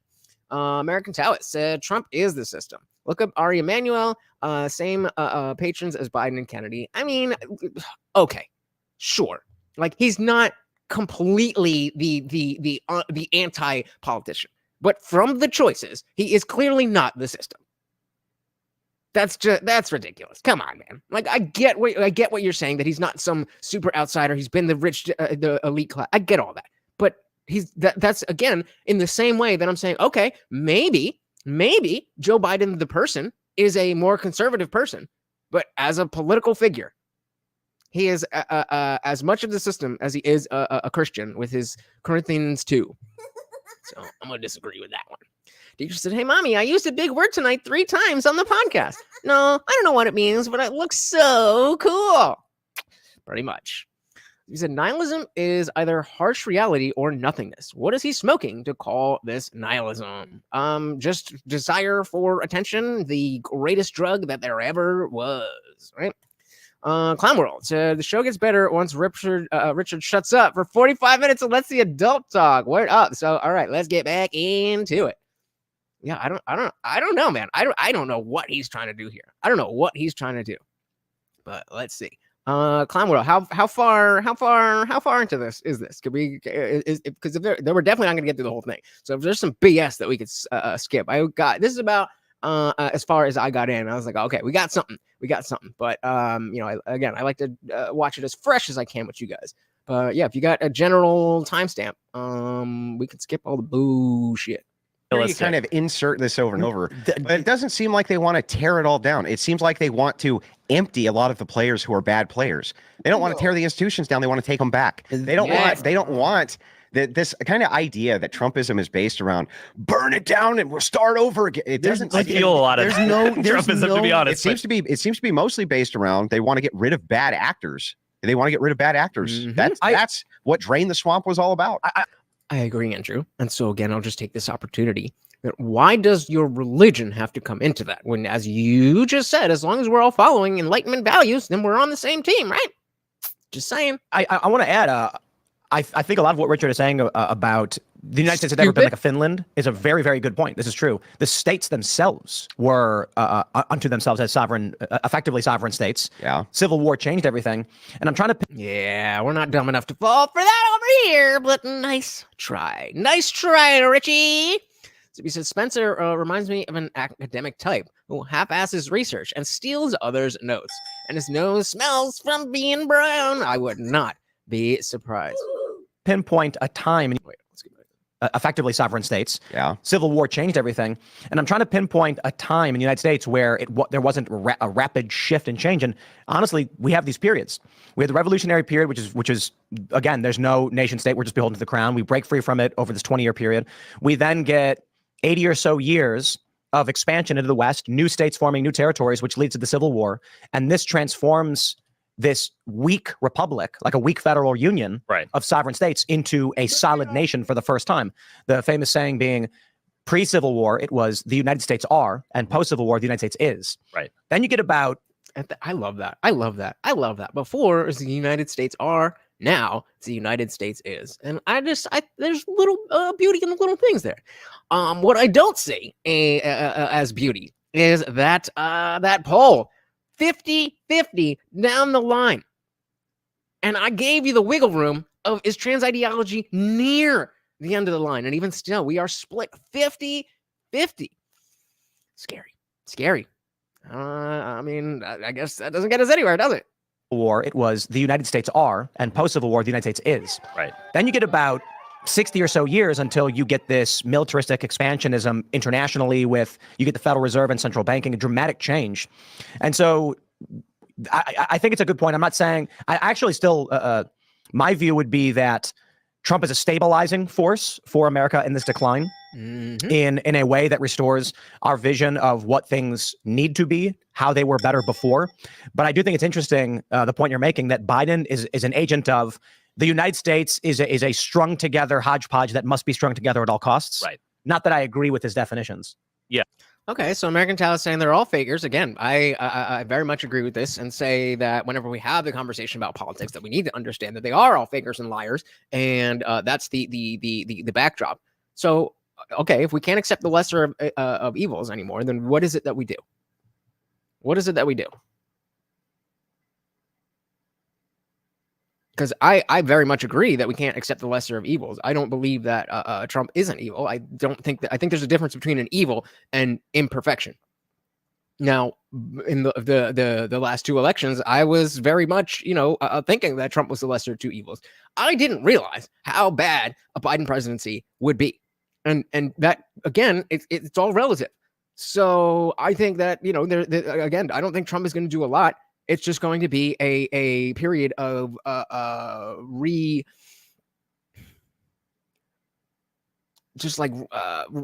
revamping our platform as the conservative party that is a cohesive unit. Just like before, they're saying the United States is versus the United States are versus the United States is. Right now, the Republican Party is very fractured, and I think that if we can get a cohesive party, a cohesive narrative, a cohesive goal, then the Democrats are again, it's such a house of cards that I do think it'll be rather easy to at least increase this pushback that we're talking about towards the wokeness. So he said, doesn't matter. Lesser evil is the choice we are given. Free will and all. Yeah, I mean, you're not wrong, but like that's what voting is. That's what voting is. The lesser of two evils. That's always ever been what it's been. I mean, maybe not with George Washington, but as long as we've been alive, there's nobody. It's not been like I'm going to vote for this person because there's not a single person on earth who I personally think can do this job better. What? Come on, man. Come on. Let's live in the real world for a little. They're hodgepodge that must be strung together at all costs. Right. Not that I agree with his definitions. Yeah. Sure. Yes, I understand that. And I think in 2016, there was a sort of another. I mean, you can say this, you can abstain if you would like, but you have to have a movement of people who are going to do this together. Did you, the election's coming up in a few months. Have you done that? Who's we? You're just bringing this up in YouTube comments 6 months before the election? Like, there's 13 of us here. That ain't going to do shit. So unless even look at the Libertarian Party. They are the Libertarian Party is the biggest voting bloc that they should care about right now. Hey, look who we got on YouTube, the Giggling Spy. Welcome to the party. Said we tried to give the U.S. to Ron Paul. Yeah, and it didn't go that way. And so again, if I won't put my name in support, why would I sign any less? So if I won't put my name in support of what? I'm like, are you saying you don't agree with the notion of the government at all? Because then it's a different conversation as to who do we vote for and how are we doing this? Which again is an even bigger project. That if that's what you want, then you have to do that because there's already a system at play. So just say, well, let's just do better. Saying that is all nice and cute and great, but somebody has to do it. somebody has to create a coalition that will actually have political power. Otherwise, you're just saying shit. And you're just casting your vote for whatever, or not casting your vote, or doing whatever you're doing, which again is great, but it's not the same thing as saying, well, why don't we just refuse their selection? Because I mean, if we could, then that'd be great, but not everybody's going to do that, and most people who vote are going to vote for Republican or Democrat. So you refusing their selection does nothing unless you have a coalition of people who together are going to refuse their selection, and then we can have a conversation about what else to do. But until you or anybody else does that, we don't have. That's not an option. You're just saying do nothing. And again, you're free to do nothing. But if you think doing nothing is a solution, then again, I have to strongly disagree. Like I said, the Christians in the Conservative Party should have open arms for us atheist conservatives. We have way more in common than any liberal does. Indeed. American said, I voted Ron Paul. That's fine. Why would I support a candidate and vote a lesser evil that I don't support? I'm not saying you should. I'm just saying that individuals voting for random people is not the way to buck against the system that is in place. That, I mean, I'm sure you feel great about that, and I want you to feel good about your political engagement. But that is not doing anything to write in Ron Paul or Vivek Ramaswamy or whoever else it is. That's not one. It's either going to be Trump or Biden, barring whatever bullshit they're going to do after the debate. But it's going to be one of those people, whether you like it or not. And so, once it's gotten to that point, you either can do nothing, which is abstaining or voting for a random person, write somebody in, or you can vote for the lesser of two evils. So if you would like an alternative option, then you have to create that option. And so maybe you're saying, well, I'm going with the libertarian candidate. Okay, great. Not going to do anything. All they're going to do is throw their entire weight behind one candidate, which is likely going to be Trump. So, I mean, I hear you. I agree with where you're coming from. But if we look at the world practically, just being like, no, that's not a thing. Okay. I mean, you got to introduce people to who that is. I've never heard this name before. And I'm sure this is a great person who would be a better option than both, according to what you're saying. But how many signatures are you going to get between now and November for this person? That's not how this works, bro. I wish it was. That would be a much better world that we lived in if it did work this way. But it doesn't. Like the Christians, would you rather your child be a conservative and not saved, or a liberal and saved? Ooh, good question. Would you rather have your child be a conservative but not saved, or a liberal and saved? I have a feeling that they would say liberal and saved, but that's what we're up against, right? That's what we're up against. Yep, we are with ya. Sandy said to Mike, the Christians among themselves can barely come to a consensus. Wilson himself once said he only thinks orthodoxy is the actual Christians. Conservatives don't need Christian approval. And that's growing. That's getting better. But there is still an aspect of that if you are trying to be anything more than a voter. That's the part that I've been missing, is that nobody gives a flying fuck what you believe in as long as you're voting with them. However, if you're trying to tell them something, if you're trying to lead them in anything, you have to be exactly in line, just like the wokies are. So let's just be aware of that. Kicking Spy said, I refuse to vote the lesser of two evils until, or I refused in the past, I refused to vote the lesser of two evils until the first Trump election. I voted for the middle finger. There you go. Well, I can agree with that for sure.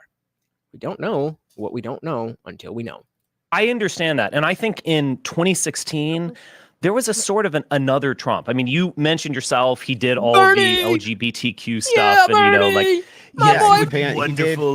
He did some. Man, did they say it yet? I don't know if they say it, but if they are talking about Bernie, then, oh man, I would have been so happy to vote for Bernie back in BTQ stuff. And, yes, it would be wonderful if he did some pandering. If it drag queens at Miss Universe, I'm not thrilled about the pandering there, Trump, right? But there's a big distinction to be made. What's interesting in 2015 and 2016? Seems like there was a cut there. Is that just me? There's a big distinction to be made. What's interesting in 2015 and 2016, he was a sort of center left type, center liberal type figure. He was arguably to the left on a lot of issues of Hillary Clinton, who voted for the Iraq War. He was a total populist who wanted to the first thing he did was try to shut down Muslims from coming into the country. I agree with that. He wanted to shut down the border and build a massive He also said, like, what are you talking about? He also said, can you imagine? I just watched, you want to do something awesome? You want to do something awesome? I don't know. I once it started happening, I was like, okay, I remembered that this was what it was. But I put on World War Z with Brad Pitt, having no clue what that movie was about. I thought I remembered that it was a zombie movie, but I didn't remember. And I went in and I was like, oh, snap. And, all this type of social decay. It's like, that's kind of where this is all leading. And, it just made me think that we're on that road. We are on that road. Maybe not the zombies specifically, but the breakdown. What do we got here? Mike said, I'm a libertarian. And so when you say I'm a libertarian, do you mean you're a registered capital L Libertarian Party, or you have more libertarian ideals in your perspective? Because I think that's an important distinction as well. But he says, I'm a libertarian and I'm voting for Trump because he's the most libertarian candidate there is. Is he a perfect libertarian? No. But he's the most libertarian candidate that can win. There you go. There you go. Zippy said, I try and frame things in liberty and individualism to protect individual will. All of our systems are addicted to collectivism. We cycle from one collectivist regime to another. Indeed. What? Wait, what happened? What did I miss? What did I miss? Who's the Fed? What did I miss? Hey, we got our boy True Williams in the building. Welcome to the party. Exactly. The hedonists are the zombies. Indeed. And I'm with you, Nick. The question was, with Christians, would you rather have your kids be conservative and not saved, or liberal and saved? And I'm agreeing with Nick. They would say saved liberal, but they wouldn't tell you that they would then kick the kids out and stop, if not stop loving their kids entirely. Just saying, I was raised Christian. I said, shit, me too. Me too. I see where you're coming from, brother. The first thing he did was try to shut down Muslims from coming into the country. I agree with that. He wanted to shut down the border and build a massive He wall. also said... what are you talking about? He also said a massive wall is a stabilizing force. He also said we're not going to let... He supported socialized medicine, national healthcare system in a book called The America We Deserve 10 years before he ran. He actually started his campaign at Geo Proud, a Republican gay event, or as we should say, a Republican event. At CPAC in 2014. He promised more or less that we would have paid family leave for women in corporations, which I supported, would have been pro-natalist and other things. He basically offered himself as, we have the system here. He said this directly. I know how the system works. I have manipulated the system myself. I'm going to start making it work for you. There is a sort of, it's populist. There's no question about it. Yeah. There's populism often manifests as a sort of centrism that I think Trump offered in 2016. I don't think that was much centrism. When you look at tax policy, when you look at financial policy, that's what happened. When you look at what happens, when you look at what happens with his policies with corporations, he gives them these massive tax breaks. This was completely against the progressive ethos of, wait, you're going to give corporations tax breaks and a trickle-down style economics. You're going to build a wall on the border. You're going to put in a symbol that the United States is not open for business. You're going to move towards isolationism. That is not center-left of Hillary Clinton, dude. I'm trying to understand what is the goal of Richard's. What is he doing here? What are you trying to do? I don't get it. What is the how does this work out well for you? What does that look like? I don't know if he's even thought about that. He seems to just be there. Nick said, I knew if anyone would, you would understand where I'm coming from. Indeed. Oh, too well. Oh, too well. Isolationism. That is not center left of Hillary Clinton, dude. In a way it is. And even if it was, personally, I don't care. I don't care if Biden is a conservative and Trump is a woke liberal, soy lib, whatever labels you want to use. For 2024, I'm pro-Trump. What way? Well, let me explain. Paul Tsongas, when he was running for president in the 90s, he said, the Cold War is over, and guess who won? Germany and Japan. So the Axis powers in the World War II. There is a strain on the Democratic Party towards a sort of isolationism and nationalism of we want to build cars here and so on. All right, guys, relax. It's all in good fun. Nobody's a Fed. Obviously, we're joking around. Take it easy. Take it easy. What? There is. What did you say? Democratic Party towards a sort of isolationism and nationalism of we want to build cars here and so on. You still what? Well, at least so. Funky has been asking that question about Richard Spencer for almost a decade. I mean, a decade ago, it seemed like he was just there for Trump, and like maybe not directly, but he clearly was pushing people away from liberalism, and that means towards Trump. Now it's like again, what do you want here? What do you want? What if everybody agrees that, oh, wow, Richard Spencer, you're so smart. I didn't ever think of that. And now I agree. Biden is a conservative. Like, I feel like we're all like this right now. Like, huh? What? Mike said Trump was a Democrat and they would love him. Trump was a Democrat for his entire life and they did love him. That's exactly right. Nationalism of we want to build cars here and so on. You still what? There is historically. I mean, I'd agree that there's. Well, there isn't now. I thought you were talking about right now. There is now to a degree. Where? Union people, old style Democrats, Joe Biden. The unions are not trying to commercially build anything. Unions now are just going. This is the man who did the CHIP Act. They move parasitically. The CHIPS Act. The CHIPS Act is literally about national defense. That's the only reason that it moved through is because it can be related to the DoD. The American middle class was built on national defense. The American middle class that you guys love. I might have missed something. I was looking at the chat. But that doesn't seem really connected to anything anybody just said. Maybe I missed it. Maybe I'm the retarded one. National defense. There is nationalism of we want to build cars here and so on. Okay. You still what? There is historically. I mean, I'd agree that there's. Well, there isn't now. I thought you were talking about right now. There is now to a degree. Where? Union people, old style Democrats, Joe Biden. The unions are not trying to commercially build anything. Unions now are just going. This is the man who did the CHIP Act. They move parasitically. The CHIPS Act. The CHIPS Act is literally about national defense. That's the only reason that it moved through is because it can be related to the DoD. So he was talking about how we wanted to move manufacturing and stuff to America. Then he brought up the CHIPS Act, which they're saying, is about defense. Is the only move, and then the American middle class was built on national defense. The American middle class that you guys love arose during the Cold War.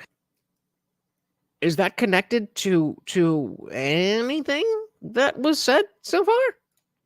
Sandy said all those bring back manufacturing talks are just grandstanding. Say more about that. What do you mean? Fuck you.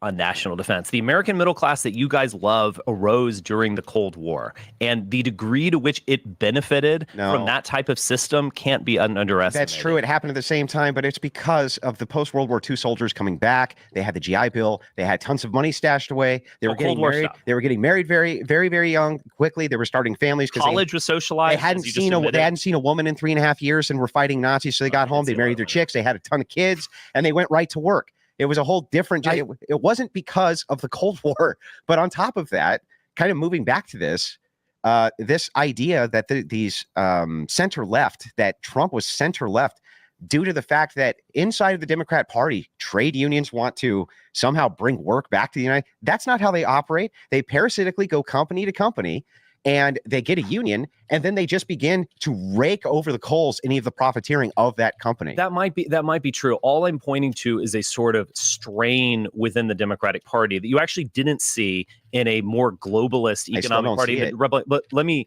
I don't see this union. I don't see this big strain. I don't want to get caught. I don't want to get caught up on that. What happened to Trump, and this actually happened in late 2016, like December 2016, is that he brought in Mnuchin. Steve Bannon said this himself. He was like, MAGA is going to marry with the conservative movement and so on. So they brought in these Republican parties, and he basically implemented Paul Ryan's agenda. Paul Ryan's agenda is tax cuts, getting rid of Obamacare. The government shouldn't do anything. You should be able to drown it in a bathtub, et cetera, et cetera. That is what Trump fundamentally did in the first 2 years of his term. It does not sound anything like what Clinton's agenda was. I agree. What my point was that what Trump offered in a granted vague way in 2016 was a sort of centrism. In fact, he did not implement that in office, and that's one of the reasons, a primary reason why I soured on him. I'm a centrist. Of Trump was not what got him elected. It was not this idea of, well, I'm going to... He's just trying to rewrite history and be like, no, this is the way it was, and if you don't agree, then maybe you just don't understand as well as I do. Nihilism. Pander to the left, and I'm going to pander to what he said was, I know the system, and I know that there are a bunch of corrupt, dirty bastards that are going to do what I say, or we're going to put them in jail. That's what he was moving towards with MAGA. So I think getting hung up on definitions and the different views of like the word centrist, what is centrist, I don't want to get lost in that stuff. Sure. What I will add is it is actually a big deal. 9 million Obama voters switched from the Democratic Party to vote Republican because of Donald Trump. And a large reason was Donald Trump saying, secure the borders, bring our jobs back, which for a long time was traditionally the Democrat position. And you notoriously had the Koch brothers, which were more in favor of immigration for labor. Yes. So Trump kind of flipped the script on that. And we saw in 2016, the party is flipped. Vox.com, the leftist Vox, called Trump a moderate and also said that the Democrats had become the party of the wealthy. That was to defame him, though. A lot of these things are designed specifically. For sure. Yeah, specifically to defame Trump, to make him look bad, in front of his base, this kind of thing. To say that action on the southern border or that leftists don't absolutely adore mass migration from South America is insane. They love it. But let's not get caught up on the perspective shift, right? So let's go back to the battle. Was it the battle in Seattle or the Battle of Seattle? You guys are familiar with this? Yeah. 1999 World Trade Organization protests where leftists took over city streets to stop free trade agreements internationally with the World Trade Organization. And it was Barack Obama championing the Trans-Pacific Partnership. And it was... I said, wait, what? Are you saying if I go kick my neighbor in the nuts and rummage through his fridge, I'm a beta? Yes. Beta. Abso-fucking-lutely. Abso-fucking-lutely. You want something in his fridge, just ask. Unless you're scared. Are you scared? Good one. And it was Barack Obama championing the Trans-Pacific Partnership, and it was Donald Trump who destroyed it, which is weird in a lot of ways. And this is where I come from, right? Like, I'm in this anti-war, anti-internet, like the TPP, the Trans-Pacific Partnership, giving foreign corporations legal authority in some respects over the United States citizens was ridiculous. These free trade agreements have driven our manufacturing base it's recovered a little bit, but out of the country to China, to Mexico, to Indonesia, to Cambodia. Yeah, but that was all Clinton era stuff. Right. North America free trade. And you ended up with leftists that were protesting all this stuff. And then when Bush comes in, anti-war, Obama adopts those same policies that were considered like neocon right-wing policies. He adopts open border. Well, they call them deporter-in-chief, but well, in that case, my bad. I didn't understand. Open borders trade stuff. I'm specifically referring to with like with NAFTA and things like this. He deported more people than Trump. Yeah, they called him deporter-in-chief. They really did not like that guy. But I'll just put it this way. Trump, as a Republican, brought in, he basically embraced populist ideas that were typically associated with Democrats in a lot of ways. I don't think are necessarily left or right economically. Supporting the working class and union workers, I don't see as leftist. We should be populist and for the people. But the machine's view is, at the time, that the definitions moved around. So, actually, what I'm trying to say is, when we argue like, oh, Trump was left, Trump was centrist, Trump was right, I'm like, I don't know that matters as much, because that doesn't mean anything. That doesn't get us anywhere. Let's talk about what was done and the effects of what what were done from policies and so on and so forth. That is what matters. View left, right, and center today is very different from where it was 10 or even 20 years ago. But if the question is Joe Biden conservative, then kind of the semantic distinctions matter, right? We're kind of talking about what is in. That's why I'm so confused at why this is the conversation. modernity. So I understand that you can make kind of the claim these definitions shift over time, right? Okay, sure, they shift over time. But what are they now? What are they now? That is the question. Because by the current definition of how most people use conservative, you cannot fit Joe Biden into that box unless you're going back 40 years, in which case we just went over the fact that these words shift over time. But we're talking about right now, what is a conservative? What is a liberal? What is a... I told you. What did I tell you? Didn't I tell you? 'Cause I told you. And when did I tell you? A long time ago. center-rightist. Clearly, these policies, when we're discussing these policies, Trump was not center-left of Hillary Clinton at all, at least not from my perspective. Why I want to bring back coal mining? I mean, there was this reactionary liberalism. That was a big thing. How is that a reactionary liberalism? I want to say that. But again, that's like you're not listening. Tim just said, like, oh, these ideas of helping the middle class are not really partisan things. It just happens to be that one party will be good one. It just happens to be that one party is going to be more favorable to the working class than the other, given what the policies are. I agree with Andrew here. I do not believe in any way you can argue Joe Biden is a conservative. No, I don't either. I just don't. Because even if the argument is preserving the status quo, I think you described it as managing its decline is not preserving the status quo. I view that's the most conservative thing you could do is manage a decline. I mean, that's. Oh, base, bro. The most conservative thing you do is manage the decline. I mean, you know what I mean? No. What? That's what he's doing. In the purest argument of conservatism is to conserve the status quo, what I see with MAGA world versus the neo-lib, which includes the pocket of weird leftists they're trying to manage, their attitude is international hegemonic authority protects the petrodollar and maintains our machine. Right. Donald Trump's view is more so, this machine is falling apart. We need to shore up our defenses. And or for those of you who are less inclined, America, fuck yeah! That's pretty much his business. Make sure we can function after this happens. So, well, see, here's what I think that Spencer's trying to hang his hat on is that what we would call conservative by today's standards could definitely be something that the Democratic Party was doing 20 years ago or whatever. But where does that get us? That doesn't do anything for anybody.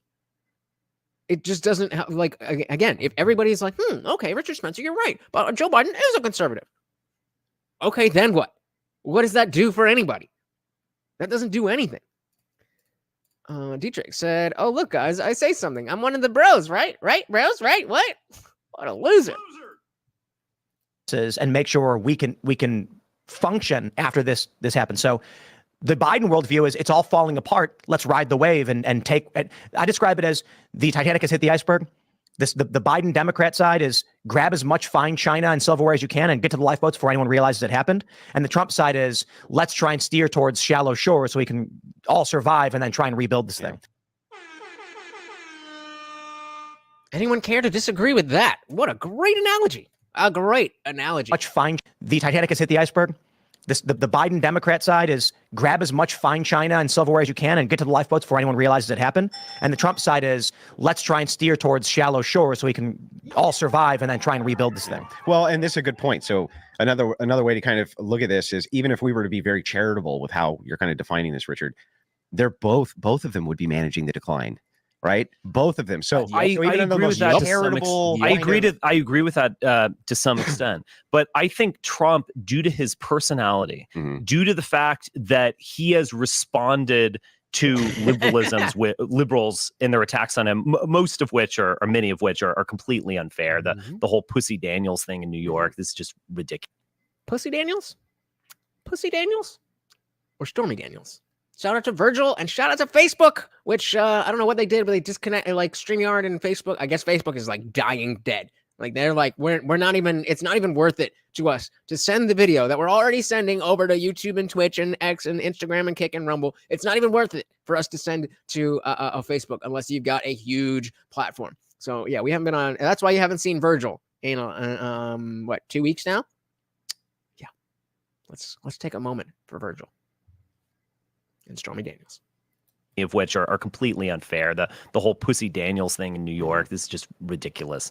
He has responded to that with, fuck you, I am never backing down, I am winning. J6 was nothing, or it was good, it was great, whatever. That's just what Trump calls her. He says, like, that is a challenge to the system. If someone is going to push the ship into rocky waters, to continue the metaphor, it actually is going to be Trump, oddly due to kind of personal reasons. Oh, please back this up. Please back this up on how petty bullshit with Trump is going to override his desire to make America great again. But Biden, he's a conservative, so, you know. It actually is going to be Trump, oddly due to kind of personal reasons and not ideology. But he is threatening their institutions. When liberals say we want... Oh, so we're just saying things. We're not backing anything up. Got it. Okay.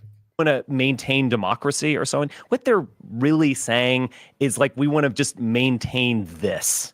The way life works, we're going to manage it. I don't disagree. It's like to Trump try to throw a is bone. really challenging it, and I think we're actually headed towards a constitutional crisis. Yeah, I agree, but I don't think he's challenging it by trying to institute kind of a progressive agenda or progressivism. I think he's trying to move an agenda to a sane agenda of not, even if it's not complete isolationism.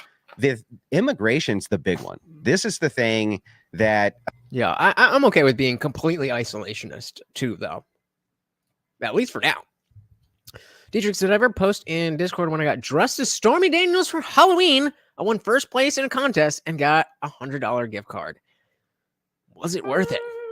Was it worth it? Because I don't think I've ever seen that picture. I don't know if I would be able to forget that.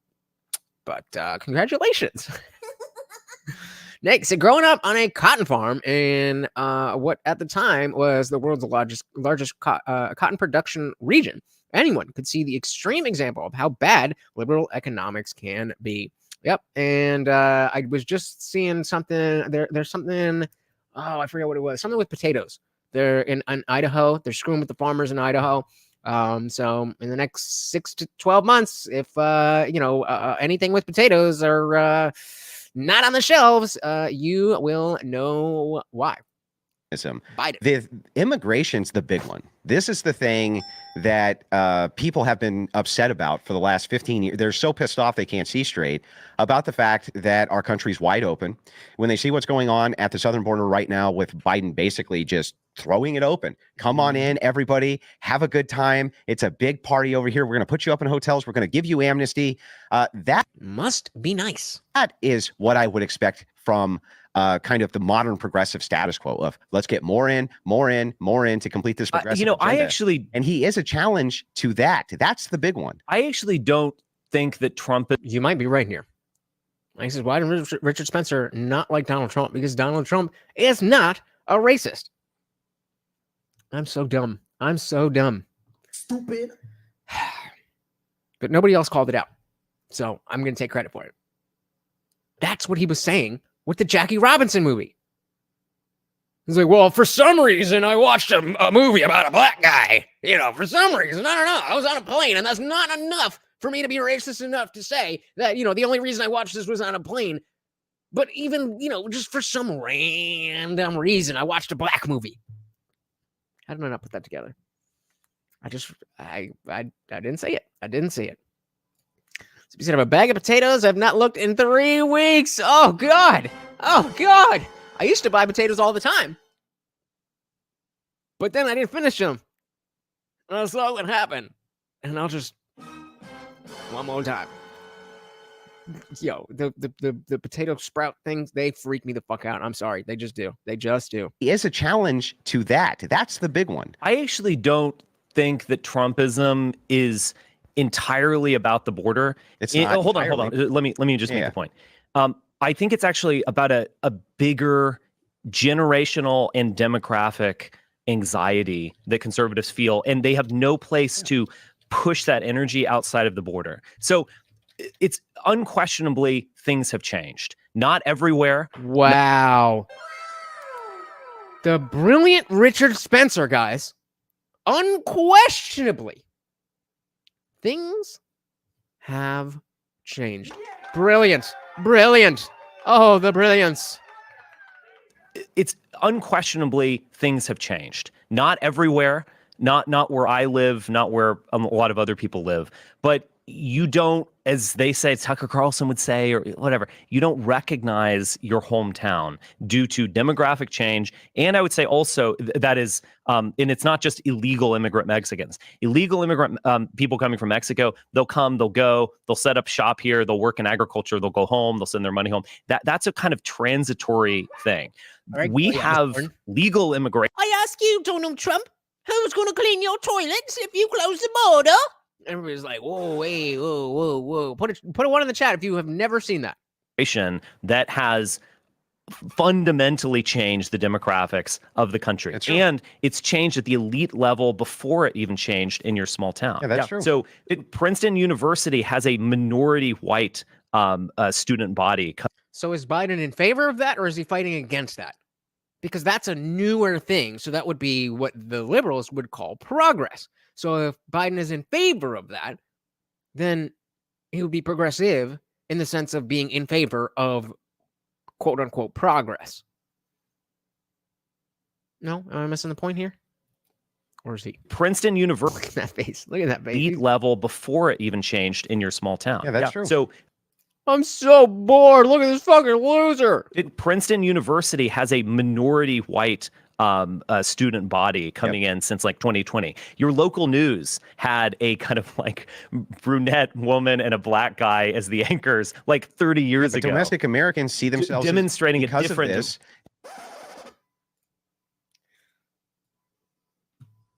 What do we have here? Why am I what did you why did I $100. I hope you enjoyed that $100 because oh man, you cannot get me in a costume like that, but you wear it well, sir. You wear it well. Anchors like 30 years ago. Domestic Americans see themselves demonstrating because a different of this as being under siege. They have I the get it. illegals I to get the it. south, laying siege to the southern states, and then the Democrat policy of pumping in 1 to 1.5 million per. Get that and more in the free Discord server. What a missed opportunity. But still, you should join. year. I get it. Yes, massive Legally, demographic. I get it. There's a general anxiety Do you? Do you get it? that's in many ways unspeakable. I'm willing to talk about it. Seriously, most people, they don't want to. It's Oh, based. Richard Spencer's going to talk about it. Everybody thinks what Richard Spencer's thinking that Biden's, conservative, but everybody's so scared to say it. But he'll say it because he's a badass. unspeakable. I'm willing to talk about it. Seriously, most people, they don't want to. It's nasty. You're going to be called racist, etc. That anxiety gave birth to Trumpism and the wall meme. I think I would say that that's not progressivism in any way, shape, or form. people, every generation goes through this, and you can actually read about it going back to antiquity. It's fascinating to read, like carved in a stone tablet. What have we lost as the next generation is taking over and they shun our values and our traditions? Yeah. Everybody goes through this where they remember being a kid and the fun things, the good things their parents gave to them. Yeah. I think the problem right now is the acceleration of loss. Before he goes on to that reminds me real quick, as an aside of this this post that I saw going around about it's just a picture of a Blockbuster, and it's going around. It was surprisingly I saw it going around Twitter before I saw it going around TikTok, but either way, it was just a picture of Blockbuster. It's like, you don't know what you were missing on a Friday night, whatever. I'm like, yo, this is what. Do you remember what it actually was like? This is why there's no new stuff, because people are so willing to just eat up nostalgia bait. Like, oh, remember the thing? Yeah, I remember the thing. You're trying to tell me that being able to watch whatever you want with the click of a button is a worse situation than having to put on clothes, drive to a place, spend more money than you like to open your wallet. Obviously, you're paying for the services, but you're paying for them anyway. You might not even have, especially someone on a Friday night, whatever game or movie you went there for, it ain't there, homie. So you spend the next 20 minutes going through the aisles for something that either you recognize or that is so out there that you're like, all right, I don't know what this is, but let's take a ride. Yes, there's definitely an aspect to it, but the nostalgia bait, it's like, bro, you only remember that because you didn't care about leaving the house when you were 9, 10, 11, 12 years old. You weren't paying for the shit at 9, 10, 11, 12 years old. You just got to say, oh, there's none. And you have a warped memory because it was your childhood. This is why culture has stagnated. Stop looking back at everything that is gone. You know, values and stuff, yeah, we can bring those back. But literally the exact things that happened in the 90s, they're not coming back. But anyway, sorry. That was my little side rant about nostalgia. Zippy says, like I said, we as humans cycle through on through one collective regime to another, not understanding the way we cycle them. Indeed. All right, let's dive back in here. The good things their parents gave to them. I missed this one. As Mike said, where's the end of progressiveness? We can't continue to progress forever. There is an end. I don't know. Anything that's not racism is progressivism. Except Biden. I don't get it. It don't make no sense. Where they shun our values and our traditions. Yeah. Everybody goes through this where they remember being a kid and the fun things, the good things their parents gave to them. Yeah. I think the problem right now is the acceleration of loss. So, my grandpa, my parents, my friends, grandparents have said like, back when I was a kid, this is how things were. Things got different. Technology changed. Our the way we did things changed. Today, a good example is we talk about free speech. We're all about free speech. George Carlin went to jail for swearing, I think more than once. We had blasphemy laws back in the day. Yeah. So when we talk about America back in the 1800s or the late 1700s at its formation, and they said free speech was in the Constitution. Yeah, but there were blasphemy laws. You could, it didn't matter what the laws were written down. Good. They also said that every man is created equal, but had slaves. So we can see that there's values that exist, but the practical application of those values is going to be different based on the time period. You would go to jail for speaking out of line with the local community. No question. I think what we're seeing now is social media as a major factor, as well as a massive unfettered migration, has ripped it away way too quickly. And so I look at how things used to be pre-internet. The people on the TV would tell you what was so, and people believed it. And this was always pushing the country in a liberal direction, a progressive direction. And I mean by the modern definition of things. Acceptance of various groups. Now, it was gay marriage. Now it's LGBTQIA2S plus or whatever. The internet emerges, and all of a sudden, real conservatives had a means to defend their culture and create cultural pockets that actually formed a barrier. Wait. But back. I think I remember this part, so I don't want to step on the video. But all right, let me Back up for me, Tim, because I'm not really sure I agree with this take. Conservatives already had that means through AM radio. Yeah. Okay, so I think he's making this argument that the Rush Limbaugh and whatever that was there, but that did not have any cultural impact besides individuals hearing that, and then there would be the individuals that followed the Rush Limbaugh or the Bill O'Reilly, whoever you want to say it was, but that it would be, in my opinion, analogous to like the Groyper movement right now, where it's like, okay, people know that it's there, but it wasn't necessarily, unless you were like balls to the wall, you didn't really want to tell people that you listened to Rush Limbaugh. And I mean, correct me if I'm wrong, but especially when that was because that was before my time. But it does seem like the what Tim is saying about finally having a way for conservatives to come together and start pushing back together, which is what I was talking about earlier with them to American Taoists. That okay, great. If you want to buck the system, then you have to find a way to do that, and the way to do that is to get enough people that agree with you. And I don't think that AM radio did that. Shout out to the Funk Master General. Said Dietrich's earn this one. Oh my goodness! If only it was Dietrich's getting the treats. But for now, we will use Morty as a proxy. There you go, buddy. Shout out to the Funk Master General. There you go. Thank you so very much. Out sponsoring yourself. Very, very, very much appreciated. Hey, we got King Nirvana in the building. Welcome, welcome, welcome to the party. Good to see you. Good to see you. All right, let's dive back in here. Actually formed a barrier. Wait, but back up for me, Tim, because I'm not really sure I agree with this take. Conservatives already had that means through AM radio. So AM radio, pre-internet, the Rush Limbaughs of the world. When did Rush Limbaugh first come onto the scene and like AM radio got big? 90s. 90s. Right. Yeah. So- 90s. This was pre-internet Tim, world. Tim's right. Look, And that's the same time as the internet, actually. yeah. No, 19 people didn't have not only did they not really have much access The to the internet, but Oh, but the influence that Rush Limbaugh had on AM radio was analogous to the internet's ability to. Okay. the emergence of the internet. So I agree. Rush Limbaugh burst onto the scene to a massive audience, much larger than the internet. It is still around the same time that we saw conservatives begin to defend their culture. And again, I will say that I think the big difference is that, obviously they work together, but the big difference with having the internet is that now you have more agency.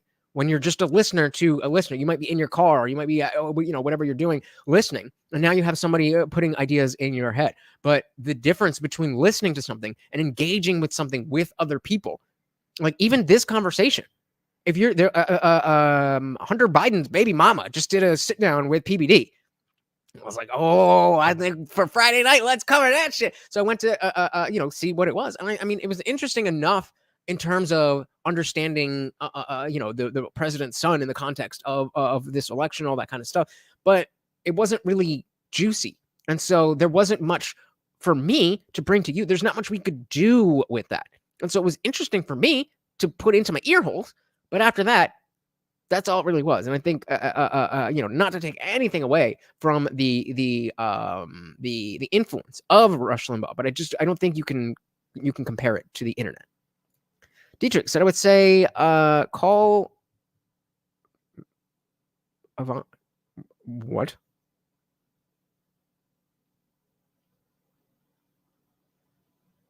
Call me Avenatti? Is that the lawyer's name? Is that what I'm missing? Is that what I'm missing? Okay. Good one. Right over my head. Sorry about that. Nick said, I was reading his book in 8th grade. Two classmates and I were the only ones who were Republicans. We weren't the most popular during political discussions in class. Exactly. That's exactly what I mean. That, you might have a couple other people that, oh, you were listening to that too. I listened to that, but there was no mechanism to push that out further. And I think that can't be undersold. Even so, it doesn't really matter, because the point stands. Point stands that listening to something is not the same thing as being able to directly engage with it. And yeah, but again, he was a household name, whether you liked him or not. But he was the one influencing people, his listeners. And again, correct me if I am wrong, because I certainly was not paying attention to politics when I was in diapers. So.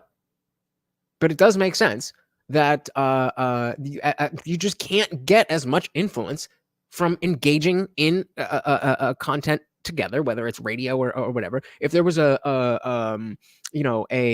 chat room or a forum or something, then maybe we could talk and how that was used to change the political landscape. Then we have something to talk about. But that didn't happen. I am from Jersey, NJ, all day until I can move to somewhere where there's guns. Let's go. Next, use that better than I expected. Oh yeah, there you go. I'm magic, baby. Is still around the same time that we saw conservatives begin to defend their culture from a media machine that was intent on destroying it. Yeah, but I think so that, right I think that so that part, the defending themselves, at what aspect of listening to Rush Limbaugh in comparison, I'm not saying, again, I'm not discounting the influence that Rush Limbaugh had, but I'm saying with that influence, how does that measure up against the introduction of the internet? It's the internet, bro. The internet is undefeated.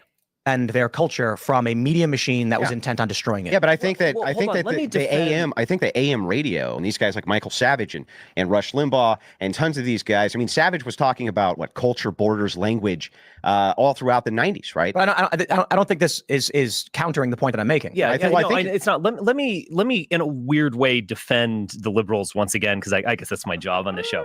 My new new identity. But okay, He said the quiet part out loud. say, Liberal Spencer. Hold on. I'm sure they love the fact that Richard Spencer is taking their side. They're just like, come on, you're on board now. Okay. Real quick, sorry. Did you see? I don't know if this is real, but Fuentes called AOC America First. Is that real? Yeah. And she said, "How dare you?" You know. Yeah. That's the greeting you receive. Jacques Ellul is a very interesting author. He wrote about the technological society. So we used to have a center of society that was the church, that was your local town involving agriculture and so on. Of course, Let's just stop right there and remember that this entire discussion is about how society changes and things change, and that's natural. And so this idea that the church has to be at the center, maybe that's one of the things that changed. Just saying. as your local town involving agriculture and so on. Of course, in the 19th century, you're moving into cities, you're working 9 to 5, you've left the land, you're going to church less, they have less authority. And so you need some sort of structuring of your mind and life. He called this propaganda in a different sense than that word that we know today outright. Yeah, without the negative connotations of like a pro-war bonds poster or whatever. He called it propaganda. What it was is you vote this one day in November. You might go to church on Sunday. You watch the nightly news at 5 p.m. They tell you what's important, all the news that's fit to print. You subscribe to your local paper, maybe the Wall Street Journal, maybe the New York Times. That was my life in the 90s as well. Mm-hmm. Now, you could say that they were like slowly destroying culture, promoting liberalism, and I won't really disagree with you, but they also structured people's lives. And, you know, I mean, it's interesting that I'm on the Tim Pool show because I think you're in a way part of this. I think you're part of something in a way that you have mixed feelings about. And that's interesting. Yeah, but Is it really? Game Rana said Dave Smith had a debate on Candace Owens' channel. As of when? When was this? Really? That must have been like within the last 2 hours. Maybe we'll cover it tomorrow. Dave Smith and Candace Owens. Oh, bet. Well, 5 hours ago. Damn. All right. Save to watch later. Thank you, sir. We will definitely check that out and very likely cover that tomorrow. I mean, yeah, I'll probably stream tomorrow. We'll see. We'll see. Thank you. Yeah, so I don't know what I can't go back and forth and see what you're deleting. So once you type it, it's up there and it's up there. So yeah, I don't know what you agreed, deleted or didn't. So Mike says, I agree. Rush only had influence on conservatives, very little with liberals. Right. That's kind of what I'm saying. And I don't think that, again, I don't think that's, anything negative about Rush Limbaugh or AM radio in general. It just speaks to the power of the internet. Thing in a way that you have mixed feelings about, and that's interesting. Yeah, but hold on. What is that? Hold on. The fragmentation of America. So the ability, everyone watched the World Series. Everyone read the paper in the morning. Everyone watched Tom Brokaw or Cronkite at 5 p.m. or when. But I thought centralization was the worst thing ever, bro. You were just saying that Trump centralized things. Ever. That was a unified country. Now, someone who's watching your show is speaking a different language and is totally disconnected and isolated from someone watching MSNBC or someone watching Bausch or something like that. Bausch. And that is, you have to, even if you're a part of it, even if you obviously support it, there is a certain tragedy in there. And Sure. But I completely agree. And again, I'm okay, yeah, sure. And I don't understand what he's getting at. What are you trying to do here? With you. yeah. That was the point that I was making. Mm-hmm. It wasn't always this way. Each state, each community had their own paper. They had their own community. They would meet at church. They would discuss things with the community at church. They would believe things based on how they lived and where. Let's see what the chat's saying. What is the chat saying? Let's go live chat. They Let's lived see. with the rise of mass media and the conglomeration of Conglomeration. So Biden is yet perfect time. Oh, is this not on? it. You ended up with massive Fuentes corporations wins. in league with the government. We learned this in the 70s with Anyone still watching Bosch is sus. what was the name of the hearing? Luke knows this better than me. The Warren Commission, I think it was, where the CIA was infiltrating media organizations. Yeah. They had what you're saying, Richard. Yes.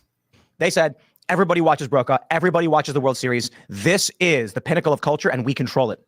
With the rise of in the 90s, actually, Rush Limbaugh pulled it up. 88 was the start of his show. Syndication, I believe, national syndication was 92 or something like this. Drudge Report was 95. Yeah. This is when conservatives started saying they're intent on destroying us. Right. They are saying things that are not true. They are insulting the way I live, but they control the broadcast towers.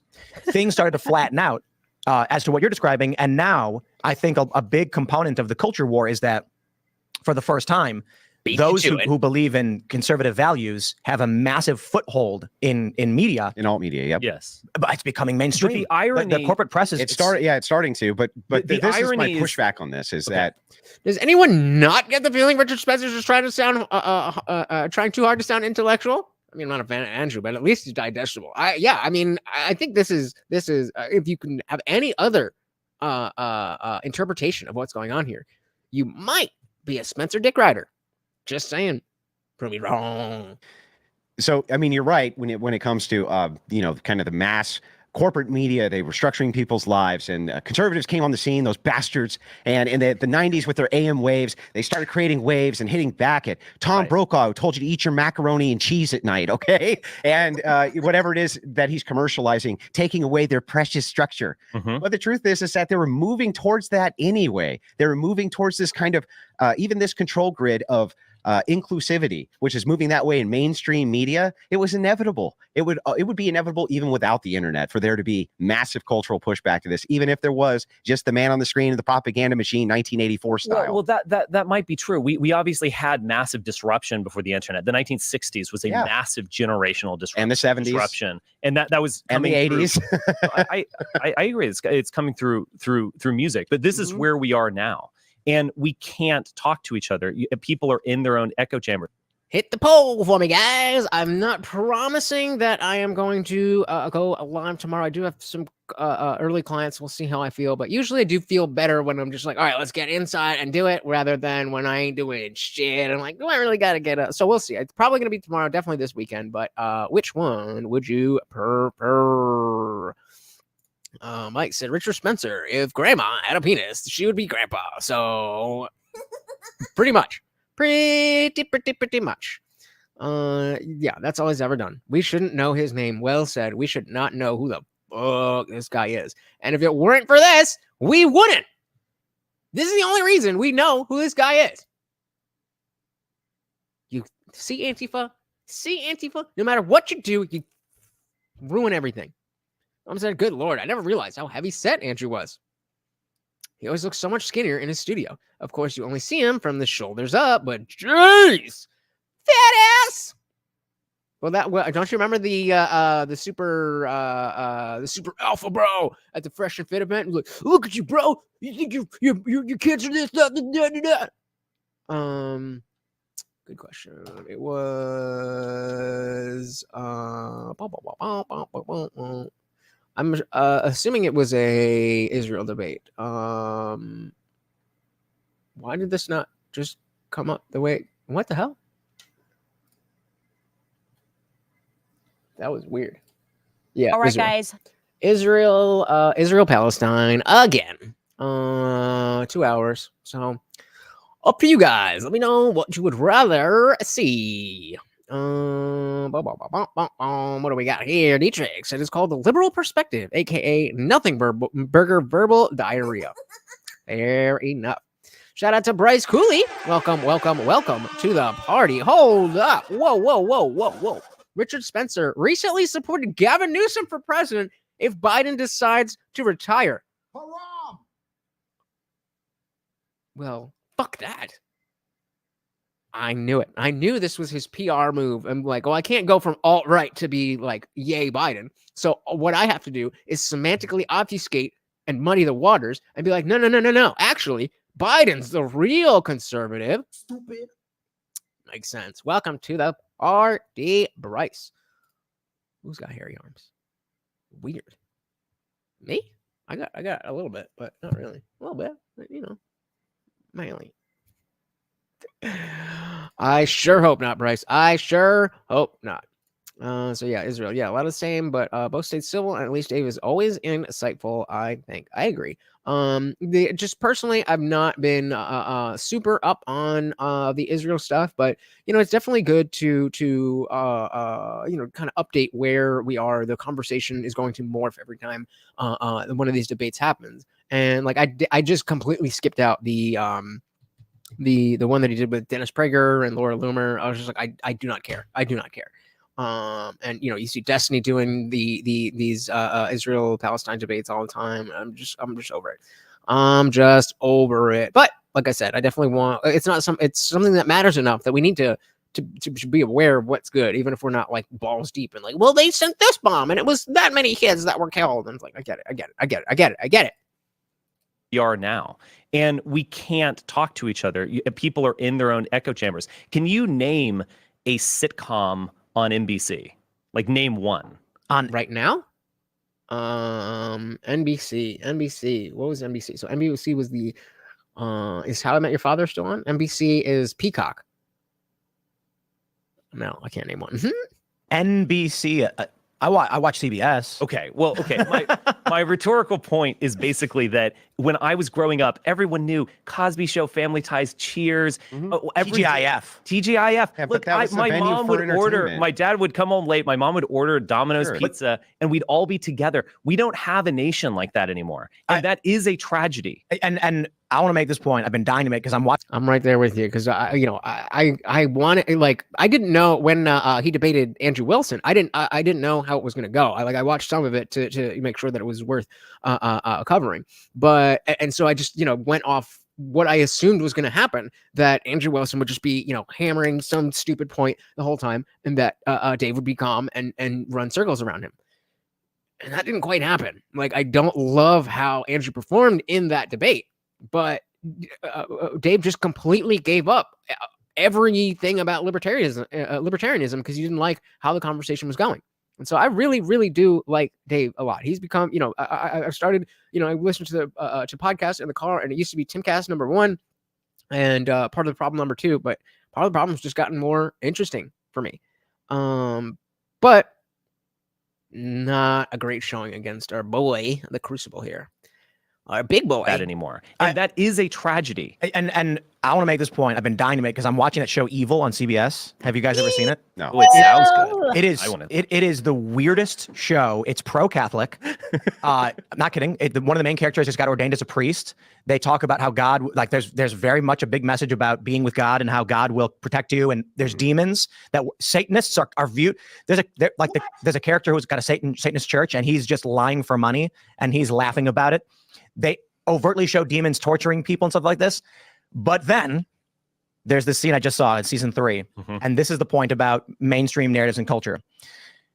The mother has one of the main characters has 4 kids. They're all girls. And she says, we're going to make a family 10 commandments that you must follow. And the first one is, thou shalt not lie to mom. And then one girl goes, but can we lie to other people? And she goes, no. And she goes, what if we're hiding Jews like with Hitler, or we're hiding immigrants like with Trump? Hiding immigrants like with Trump. And she goes, those are good points, but we'll talk about that later. In a Christian show. That's the kind of stuff they inject in these mass corporation shows. And I suppose the argument from someone like Seamus, or perhaps you, you're not Catholic, are you? No, I'm Orthodox. Okay. No, I'm Orthodox. I'm the real one. Your boy Seamus Coughlin, who knows way more about living like a Christian than I do. Yeah, he's a fake Christian. I'm the real one. They work for the Catholic Church and things like this. I think the argument would be they're trying to inject their message to Catholics, so they're trying to Trojan horse it. But the idea that in a mainstream show, Catholics love that message. But that's why this is why I'm saying, like, I'm not sure I would agree with that argument. Like, they're actually showing Catholics as the good guy and Satan worshippers as the bad guy, and Baphomet as the bad guy and things like this. Literally, there's a giant Baphomet like goat creature that is the evil demon. But then they say things like Trump is like Hitler with the Jews, but with immigrants. And they say that really quickly and passively as something you must accept. Yeah, but that's how you sell the best lies, is with mostly truth, right?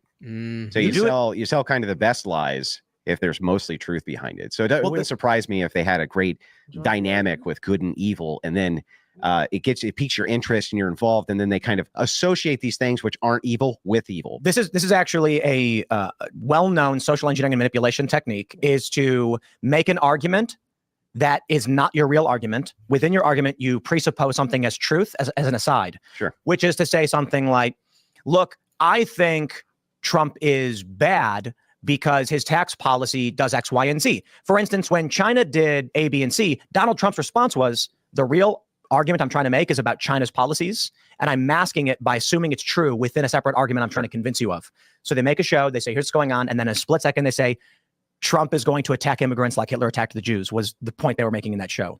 I don't think he says Orthodox Protestant. I mean, I don't know how, I don't remember how all that shit worked, but he just says Christian Orthodox, which is not Protestant, right?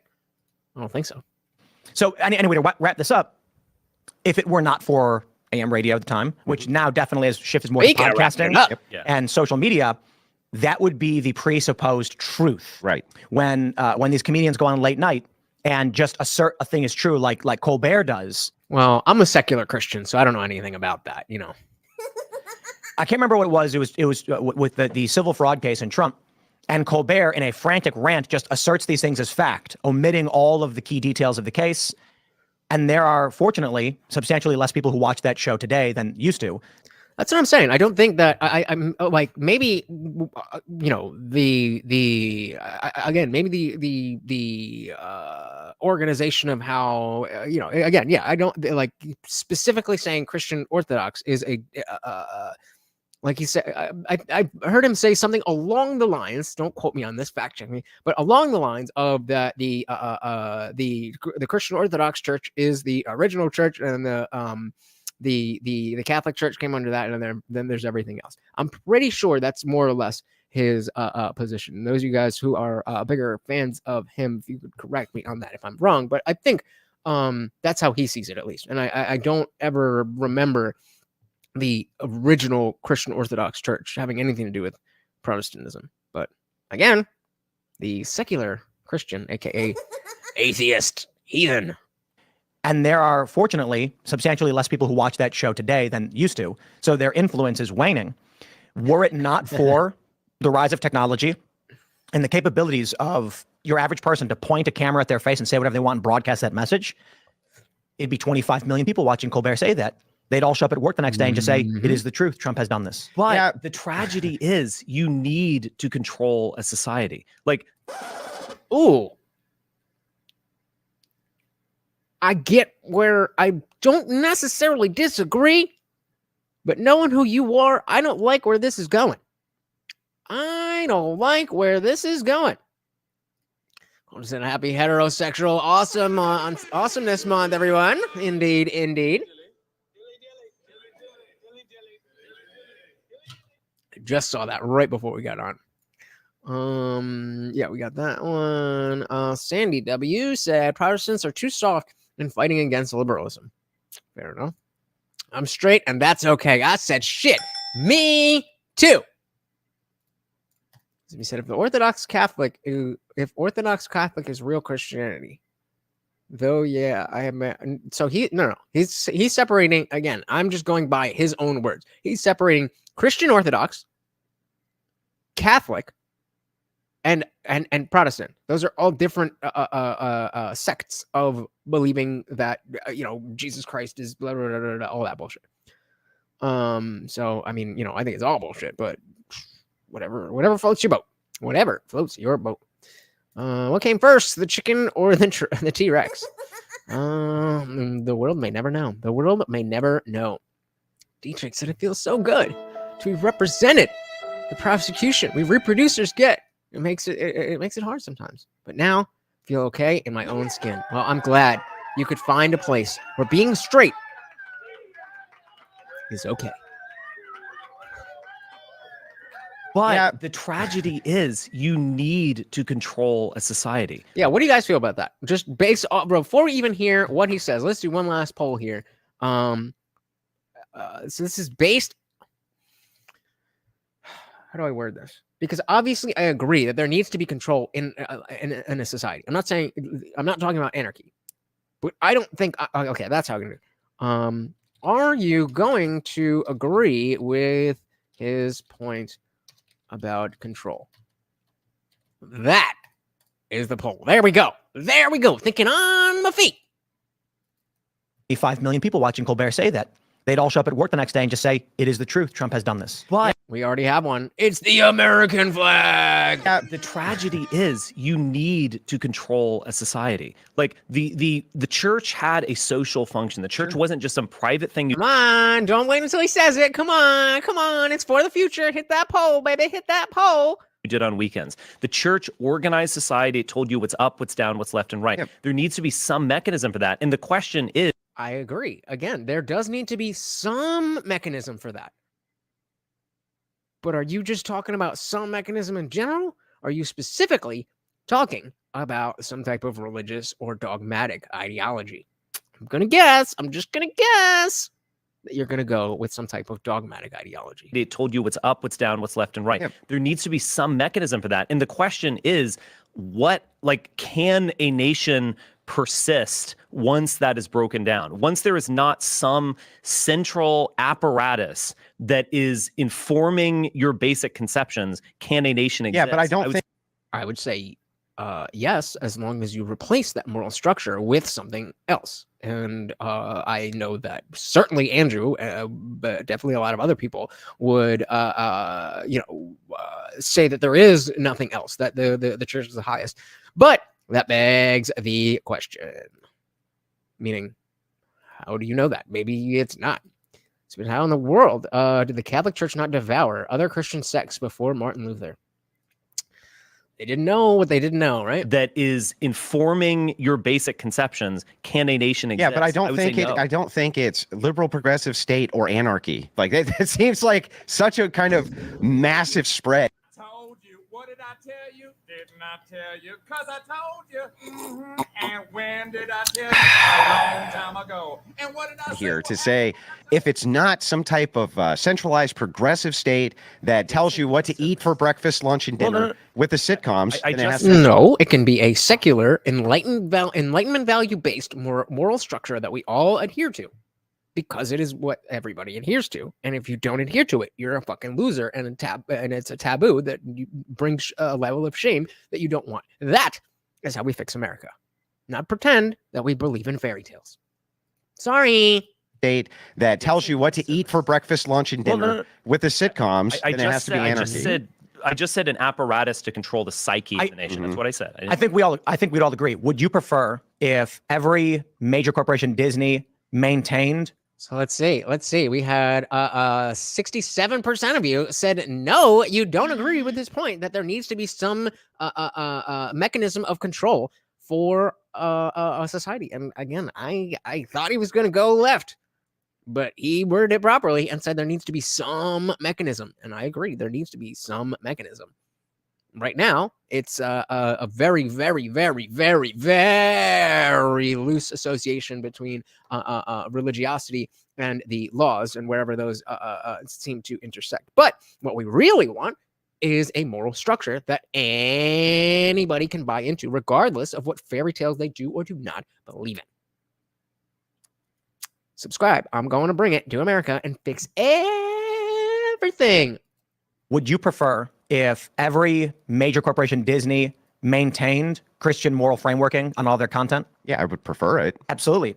That's the culture war. And this is why I often tell people laws don't matter. The laws matter in that if you break them, you go to jail. Sure. But whether or not a police officer is willing to enforce that law is more dependent on the culture. Example, in West Virginia, drag shows in public are illegal, including children with them as an aggravated offense. And the police, the DA, and the state will do nothing to stop it because they're terrified of the cultural But ramifications. I think that culture, just like politics is downwind of culture, I think culture is downwind of theology. I think that culture might be, so when you say culture is downwind of theology, all that means is the outward manifestation of the values that you live by are going to be based on that mechanism that brings it to you. And so it doesn't have to be theology. You're again creating the false dichotomy, as you just called out for Richard Spencer doing, that it has to be God or nothing. Maybe right now culture is downwind of theology, but a better world would be if culture was downwind of morality. Culture, just like politics is downwind of culture, I think culture is downwind of theology. I think that what informs culture at its base is always theological, and it's always the ethics behind that theology, which then moves into the mainstream. And if you want to know why you have such a cultural breakdown now, you can just look at how effed up the theology is, how messed up the theology. I agree. The theology is fucked up for sure. As we were saying, protecting fairy tales by the sword never ends well. Sandy adds, or through threat of hell is sometimes more effective than swords. Yeah, a little bit, but too many of us are breaking out, and too many of us you want on your team. So you better butter up. You better butter up. Butter up the atheists while you have the chance. Butter up the atheists while you have the chance. I am telling you, in 20 years, Christianity is going to be Christianity is already a joke, but it's going to be secularism versus Islamism. Mark my words. You think Christianity is done. Christianity is done. But, do what you will. Glomsek said, we straights have to get out and be heard. We're here. We're clear. Having children are what we bear. You could do better than that. You could do better than that. You could do better. Yeah, right. Yeah, you could do better than that. We'll come back to it. Now you can just look at how effed up the theology is, how messed up the theology is. It's almost like having a theology that could get messed up is not a good idea in the first place. It's almost like we should have reasons for the things that we follow instead of just because God said, because that can get pretty fucked up pretty fucking quickly, right? Right. Effed up the theology is, how messed up the theology is. It's across the board. Nobody can agree on any of it. What is it? Like they think there's neither Greek nor Jew, man or woman. We're all one. Is that? But that could be the idea of monism, sure, or it could be the idea of, like you were saying, there's no central Catholic kind of synergistic relationship with the state anymore. So I don't disagree. My point was simply, as Richard was mentioning, an apparatus of culture. I'm pretty sure that every conservative would love it if every television network, every movie studio maintained Christian moral frameworking for all of their content. The problem is that degenerate leftists have infiltrated major institutions. The New York Times is a really great example. But this goes back to the notion of it has to be Christian. Again, propping up the false dichotomy of Christianity or bad. That is not, and that's not the dichotomy because you accept people. Oh, okay, well, you're Jewish, and I mean, unless you're fucking Nick Fuentes or whatever. Oh, okay, you have beliefs. Oh, you're Hindu. Oh, okay, you think, but it's the atheist. The atheist. Oh my God, the atheist. And you act like there's no correlation between how you behave and how you've ordered society, and the notion of losing faith in the central religion is going to push people to the side. It's almost as if you didn't do the thing. You did the thing. Maybe not you personally, but you as a cohort of Christians. That's y'all. That's y'all. So I only exist because Christianity sucks so bad. I was already in the club. And all I did was read the fucking book. And I was like, oh, this is stupid. This doesn't make sense. Try it sometime. But this clearly shows, like, we, the fight is not over. Just because wokeness is not necessarily at the peak and on the on the upswing. Number one, that doesn't mean that wokeness is not an issue. Also, that doesn't mean that wokeness is the only issue. Dogma, as I've been saying since day one, dogma is really the issue. It just manifests in different ways. So whether you believe in a man in the sky or you believe that a man can transform into a female, if you're not willing to question that belief, if you are expecting other people to take that a priori without having to explain and articulate why that is what you think it is, then you are fucking up America. Good job. Stop fucking up America. Be a little bit more humble and maybe realize that you don't know what you think you know. Maybe realize that the things that you believe in for no reason, maybe you shouldn't do that at all. If you have a good reason, good. If you don't have a good reason, then don't believe in it. When we can start going on that way, then that is how better ideas will emerge. So, I mean, this was, we got about a third of the way through, and it doesn't seem like you guys are too interested in the rest, but I do think it definitely showed a different side of Andrew Wilson. I think that he was much better, for lack of a better word, in this in this debate than the Dave Smith one, even though unfortunately kind of walked all over Dave in the last one. I mean, he wouldn't have if Dave actually stuck to his values and been like, yes, if a brother and sister want to fuck each other and they can't have a baby, then yes, as a libertarian, I don't want those people arrested. If he could have just said that, he would have won the debate, but he was a little bitch and decided not to. I don't know why, but people do what they do. So in here with Sandy is saying, even though most sane Christians would soon sound obnoxious after engaging them long enough, I used to be more okay with the preaching, but then they get skin crawling as they get more woke. Yeah, that's the other thing too, is that the idea that we believe in this thing, therefore we're going to behave this way. That is a religious idea that then falls through the cracks of society to give people a reason. Well, they believe in their thing, and they don't have reasons, so we can believe in our thing and not have any reasons. And that works. And that shouldn't work. That shouldn't work. It'll work for a period of time, which is all the Democrats seem to care about. But other than that, I mean, it's not sustainable. So we need something better. The Bunkmaster General said, we're straight. It's great. Let's go out on a date. Let us touch your boobs. We'll put food on. The syllables don't match up. It's got to be, we're straight. It's great. Let's go out on a date. Let's touch your, let me touch your boobs. We'll put food on your plate. Yeah, I don't like that. I don't like that. You're getting better. You're getting closer, but it's a little janky. A little janky. I don't know. Prove me wrong. Maybe if I hear it, it'll sound better. But either way, I really do appreciate you guys. Zippy's heading out early. Appreciate you. Yes, good night to Zippy. King Nirvana said Dave didn't understand what he was getting into. I think he's not that type of debater. Andrew is. 100% agree. 100% agree. I agree.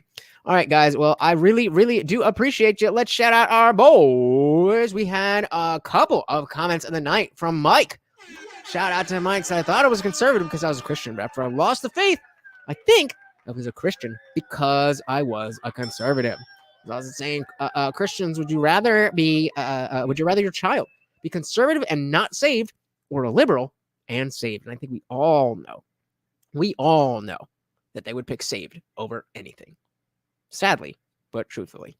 Let's shout out our boys, Zippy DSM Lee, for the Rumble rants. Very, very, very much appreciated. And of course, our boy, the Funk Master General, with the $10 super chat. The 5 gifted memberships. Guys, remember, if you got a membership, head on over to Discord. We are heading over to the after party right now. And then outdid himself. Thanks to Dietrich's with that photo. Beautiful, beautiful, beautiful. Guys, thank you so very, very much for hanging out. I know you could be doing anything else with your Friday night, and you're here, and especially if you are opening up your wallet, that it means the world to me. But just spending your time with me, getting into these conversations and hearing this stuff is important. It's important to me. It's important to everybody, and so we're doing something, and we are much, much, much closer to the beginning than to the end. So strap on, hi, gay, strap in, hit that subscribe, ring the bell, and let's do it. All right, so hit up the after party and prove me wrong. Until then, guys, thank you so very much for hanging out. Once again, this is Marty. Look at him there, and I am your host, Lutch, aka the Indian Jesus, here to resurrect the second coming of common sense. Until next time, guys, I am out of here.